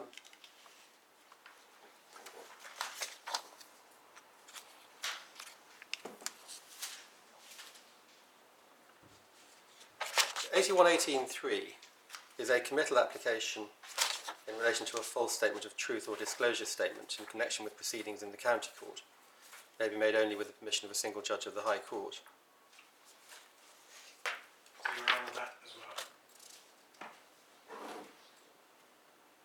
you must have been putting it forward on the basis that it was 82.18, weren't you? Otherwise, 82.13 is 13 sub 2 is tolerably clear. You had to make your application to the administrative court. Yes, it certainly, if the application was otherwise in connection with any proceedings, the admin court would have been the correct court. Yeah. Albeit Judge Godsmark is an admin Well, court judge. but both Judge Godsmark and Judge Owen, in fact, can sit in the administrative court. The point was that they weren't. They were sitting in the Queen's Bench Division, in the ordinary District Registry. But I'm just trying to get your application notice and Mr. Wilkinson's witness statement don't actually identify which rule of court you're going under. No. But it mustn't it have been 81.18, because your case was that it was in connection with proceedings. The witness statement made in connection with proceedings. Well, I'm not even convinced that it necessarily would have to come under 81. The court has an inherent jurisdiction, in my submission, to deal with contempt of court. And whilst 81 may prescribe the mechanism to be adopted in the context of proceedings, the court has an inherent jurisdiction to deal with contempt in any event. Are you reliant on 81, jurisdiction 81 or not? I think I'm relying on any alternative. I don't think you're right, really, with respect, because whatever might have been the position before 81, because this has all come into force quite recently. You look at 81.1, it would appear to be at page 2308, 2309. It seems to be intended to be, as it were, an overall code of practice in relation to contempt applications. Doesn't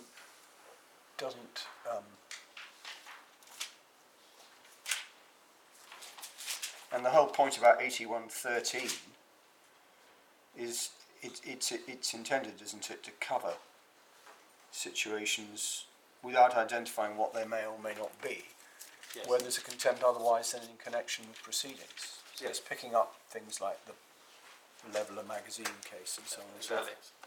So perhaps that would have been the preferable route. Well, you may be right, you know. Sorry, at the moment what I'm getting from you is that the application was made under 81.18.3. The application ought to have been made under 81.18.3, and for the purposes of analysis, It ought to have been made under 81.18.3. Why do you use that language? I thought you were saying that's what it wasn't brought under. To be treated is brought under 81.18.3. Yes. To be treated as. for the purposes of this appeal. But in any event, you say there's an inherent jurisdiction. Yes. But I think, I don't think that you're being questioned here so much about the fact that it was started in the wrong court. What's being suggested to when you're interpreting 32.14, you take up Judge Owen's point. Yes. All of these matters are have to be they're not pre-proceedings, or at least it's not pre-proceedings to the extent that these ones were. That they are to be in relation to proceedings in a particular court, and that colours 13.2.14. 32.14. Yes. Yeah. So that where one's talking about a document verified by a statement of truth, without an honest belief in its truth, it's talking about something which is in connection with existing proceedings, and not something outside existing proceedings. That's what's being put to you. So that the 81, and 22 for that matter, but 81 provides a context, as does, it will be said, this was Judge Owen's point, the practice direction.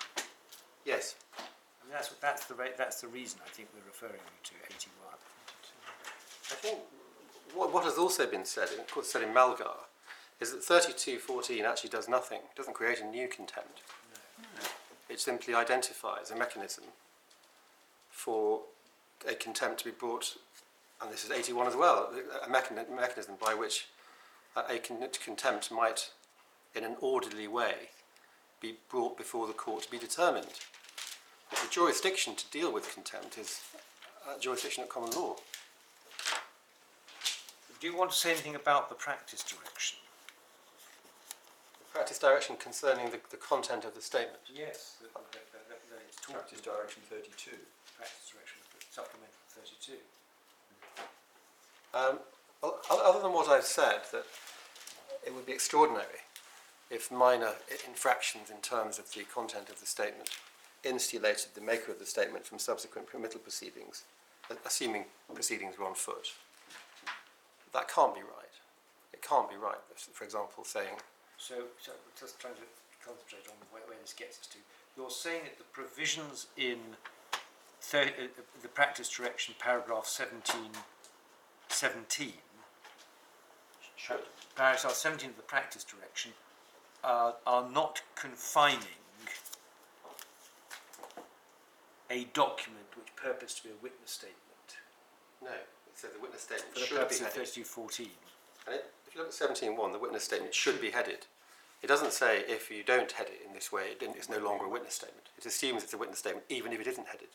It's just that it should have the heading identified. It is showing the context in which witness statements are being envisaged, which is one of proceedings. And if you then go to 8118, it says that they are in connection with proceedings. Yes, so 3214 ordinarily would operate within the four corners of a set of proceedings.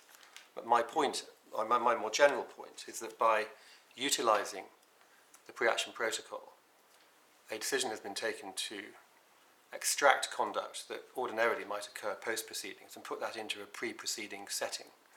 And in my submission, by moving that activity to a pre-proceeding setting, the court has not shorn itself of the ability to police such conduct in the circumstances. And whilst the rules clearly are written and designed primarily focusing upon post-proceedings activity, the fact that the rules are written in that way does not mean that this court or the court below was absent jurisdiction to deal with a contempt in circumstances where a document signed by a statement of truth containing falsehoods was put into play within the pre-action protocol. So if the context was not a pre-action protocol, but a witness statement and a statement of truth attached pursuant to a letter of claim in relation to anticipate or threatened proceedings, It'd be more difficult why would it be more difficult? because the umbrella of the pre-action protocol brings over the ability of the court subsequently to police that activity. So I've said that. It all depends on there being a pre-action protocol. And the particular feature you rely upon in relation to the protocol is the ability of the court to police it. Well, when the court comes to give directions in a case that is not settled, the court will have regard to compliance with the protocol. So, for example, when deciding expert evidence, Costs, things like that, yes. in terms of cost, in terms of permission for expert evidence on one side, behaviour, all of those sorts of matters are properly to be considered when the case actually finally sprouts its procedural wings. And because of that, because it's operating under that umbrella, which of course those protocols are approved by the Master of the Rolls in that capacity, and when the Civil Procedure Act 1997 was enacted with the new section 74A in the County Courts Act, which put the making of practice directions onto a statutory footing. So those practice directions and the pre-action protocols do, in my submission, have procedurally the force of law. And this court, well, not this court, but a court managing a case, must have regard to what has gone on in the protocol phase when deciding how to manage the case going forward and whether indeed cost penalties ought to be applied in relation to particular conduct. So I think it would be much more difficult to say that a letter. All the pre-action protocols are in the form of practice directions, are they? Yeah, they're practice directions. Yes. Yeah. And the position is that practice directions, well, they're not made by the, although they go through for convenience, they're not made by the Civil Procedure Rule Committee, they're made by me. Yes. But they're not in a statutory instrument, are they? No, but there's, I think it's under Section 74A of the County Courts Act, as amended by the Civil Procedure Act 1997. I think it's the Lord Chancellor, actually, who is nominee, who has power to make practice directions in relation to civil court. Practice directions, yeah, that's true, I think. But they're not, I don't think they're affected by statutory instrument, that's the point. No. What is the section? 74A of the County Courts Act 1984. So that they aren't sort of just judicial pronouncements of best practice, they do have a statutory footing. And in my submission, the transplantation of the activity that historically would have been post-proceedings into a pre-proceedings setting, coupled with the ability of the court to oversee that conduct retrospectively if proceedings are necessary, creates a sufficient nexus between the court and the activity that's occurring underneath the pre-action protocol umbrella for the court to say that the leveller case, for example. Even if the wings never fly, as it were. Yeah, even if the buds never sprout. Yeah, I mean, it's one thing if there are proceedings then brought, your points are all well made, but query whether when proceedings aren't brought, as was in... It might be said, actually. I think it has been said that... But I mean, you in a sense, the points you make would be there anyway, wouldn't they? Irrespective of whether the pre-action protocol is being used, or a pre-action protocol is being used. When it comes to the end of the day in proceedings, or even at interlocutory stages, the court can look at the conduct of the parties even before the proceedings start. So, taking a very simple example, if at a case management conference, Mr. and Mrs. Hughes had said, we want 6 months to put in our witness statements, you'd have been saying, well, hang on a moment, they produce witness statements with a letter of claim, so they only need 7 days. But it doesn't follow from that if they made those witness statements before proceedings were commenced, and there never are any proceedings, that amounts to contempt of court. So, well, my submission, obviously, is that there is a sufficient nexus between the court and the activities that are occurring in the pre-action protocol phase to bridge that gap, so that even in the absence of any proceedings, conduct under the umbrella of the pre-action protocols, under which, for example, a dishonest statement is served, that is sufficient to engage the contempt jurisdiction. Well, that's the issue. That's the issue. That's the issue, because you say, look, these are incorporated in practice directions, which are formally made by the Master Rolls, and I think have to be approved by the Lord Chancellor as well, I think. Yes, well, they are. And have to be approved by the Lord Chancellor. They're an integral part of the rules and the way in which litigation is litigated. And you say, can't possibly, so far as the court's position is concerned with permission to contempt, there's no reason why, in principle, the line should be drawn only at the moment that it is issued, when the procedures cover now all these pre-action procedures. They're a feature of modern practice. They're a feature of what happens today in bringing proceedings. You ought to comply with these. I don't think, I understand that point completely. I'm not sure it necessarily answers 3214. That's the point. That you may be right. I'm not saying you're not, or you are right, but you might be right in relation to common law contempt. That it's not. There's no theoretical or practical difficulty in saying these are capable of mounting to contempt. The question I think we have to ask ourselves on this particular appeal is, that may be true, but are these in fact statements envisaged by 3214, or do the rules need to be altered to make it more clear that infringement of the, lying statements made in the course of this pre-action transactions does fall within 3214 and 81? That's really the issue. It is, my lord, and actually, if on the first point the court is with me that Judge Owen was wrong and the court does have a jurisdiction to deal with false statements contained in documents that are served under the umbrella of a pre-action protocol, then my submission would be that if that's wrong and the judge was wrong, then the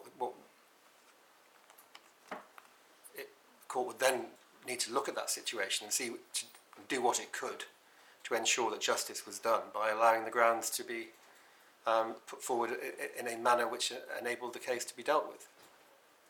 I'm not sure I entirely follow that. I mean, the short point is if 3214 doesn't apply because properly interpreted against the background of the practice direction 81 and so on, it's only looking at, for example, in relation to witness statements, a witness statement in proceedings, if that's its proper interpretation. Yeah.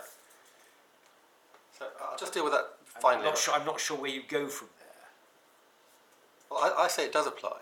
I know you say that. I'm saying if you're wrong on that point, Yeah.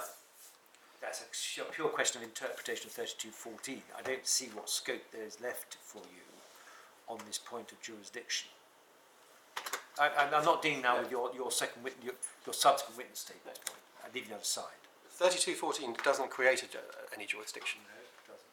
It simply identifies a particular set of circumstances in which committal proceedings can be brought.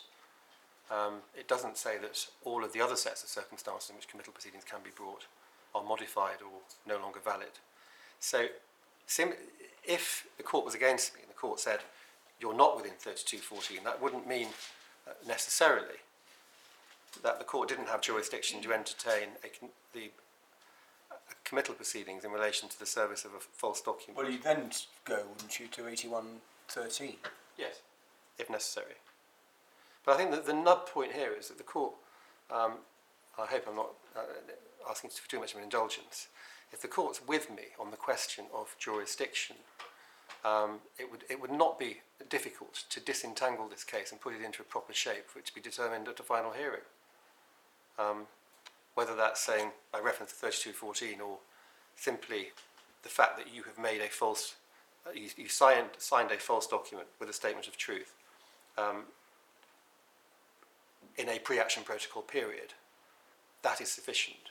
The nub of the question here is there jurisdiction to deal with the signing of a false document in a pre-action protocol phase? If the court's with me on that, then disentangling how precisely the case ought to come before the court in an orderly way is a second order consideration. And the court undoubtedly has the mechanism and the powers to enable that to occur. It may do, but the rules tell you how you bring these things. I think your point is your point must be. So I think you're back. So I think where you're back in, you're back into your. I think you're back necessarily to saying, okay, I've got a common law contempt. There's jurisdiction to hear it. It's true it's not catered for under 3214, but the only constraint on where and how I started is 8113, and 8113 I should have started in the administrative court. So, is that right? I mean, is that right? I don't think I would necessarily abandon the other route, as it were. So that I continue to adopt the bifurcation. Well, this is all on the it's all predicated upon your being wrong about 3214. I Yes. think the way you answer that point to say, well, Yes. if I'm wrong about 3214, nonetheless, I go that way. you go 8113, and okay, maybe I should have issued in the admin court, but in the Court of Appeal, that point perhaps doesn't. Right, so your bifurcation is 8213, 1832.2 or 1818.3. Is that it? Is that your bifurcation point? It is, yes. So it's you can either or. So I'm a 3214 compliant man, or if I'm not, I'm 8213, 81. 8113. Forgive me. So it's 81.18.3 or 81.13.2. Yes. And I suppose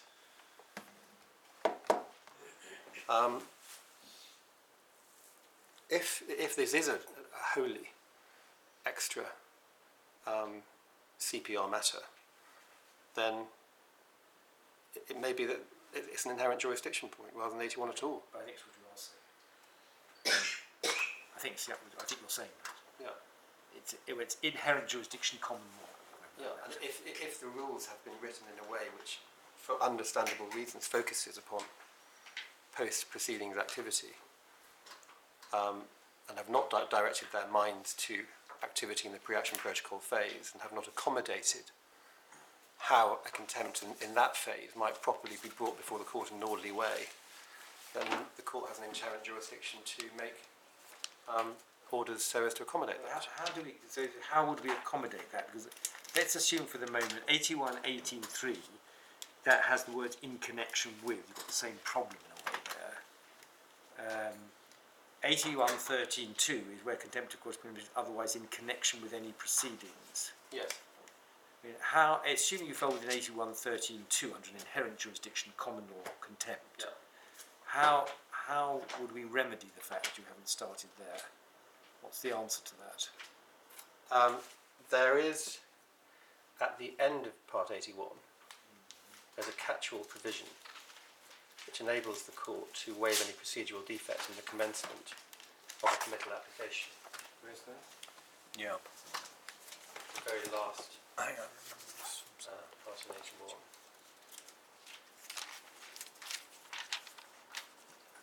No.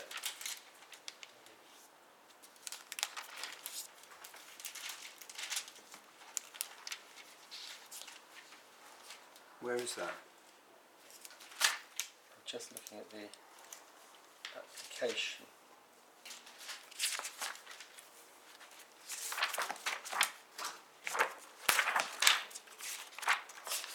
Yeah, I mean, there's provisions about dispensing with service, aren't there?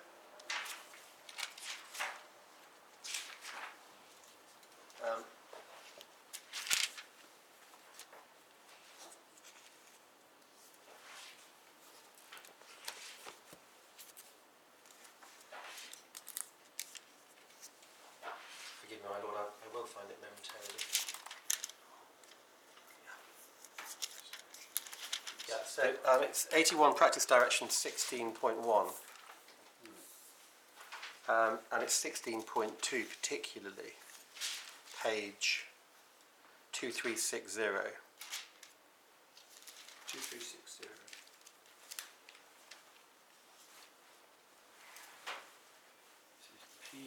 This is 81 PD. It's actually 16.1, yeah. spot 17 in the white book, but it's paragraph 16.1. Court may waive any procedural defect in the commencement or conduct of a committal application if satisfied that no injustice has been caused to the respondent by the defect. And so that is the way that I would invite the court to approach this case. It clearly has become rather tangled up.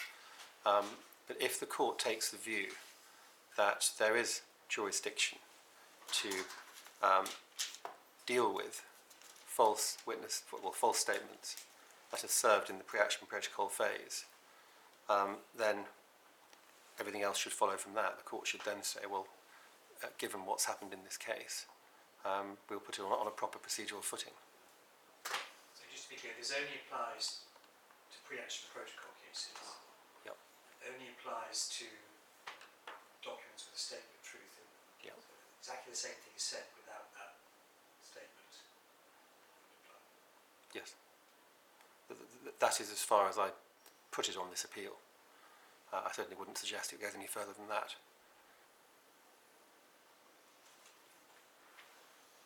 It's clearly an important point because my clients would say that they have many cases in which they would be served with such a document, the intention being to elicit a payment by reason of saying that it's not just my instructions are that these people were ill. Here's a witness statement in which they are saying that they were ill. That, of course, elevates the potency of the information that's coming from the other side and is more likely to induce either an admission of liability or indeed an offer of settlement that otherwise might not be made. There is an inherent public worth in my submission in the courts being able to police this sort of activity. It's important that people can't serve false witness statements in the pre-action protocol phase, just as it's important thereafter. And and we can come on to it in a moment, historically, court may have been reluctant to peer into what has gone on before proceedings have started. In this particular situation, because of the advent of the pre-action protocols in my submission, there is a proper juridical basis that the court can operate upon. Right, is that a convenient moment to stop? It is, my lord. Now, I think it would be helpful if, sorry, I know you're probably desperate to have some lunch, but perhaps you or others can help you in your chambers. Would you please have a look at the contempt textbooks, or anyway, something written contempt, to see this issue about adding further matters into the contempt proceedings. Yes. I have a copy of Arledge on my desk in chambers, so I mean, anything they might want to say about this latest point yes. that we've been discussing just now, about, as it were, common law contempt outside the rules. That would also be quite helpful. Thank you, my lord. And if you get the documents from the Yes, the letters. Any other correspondence that we don't have. And just check the point that there wasn't ever any correspondence from the claimant solicitors saying, well, we're not proceeding with this. Yes. And if you want a little bit longer, if you find you're making some progress, but you want a little bit longer, as long as you let my clerk know, at least 20 minutes, at least quarter of an hour earlier,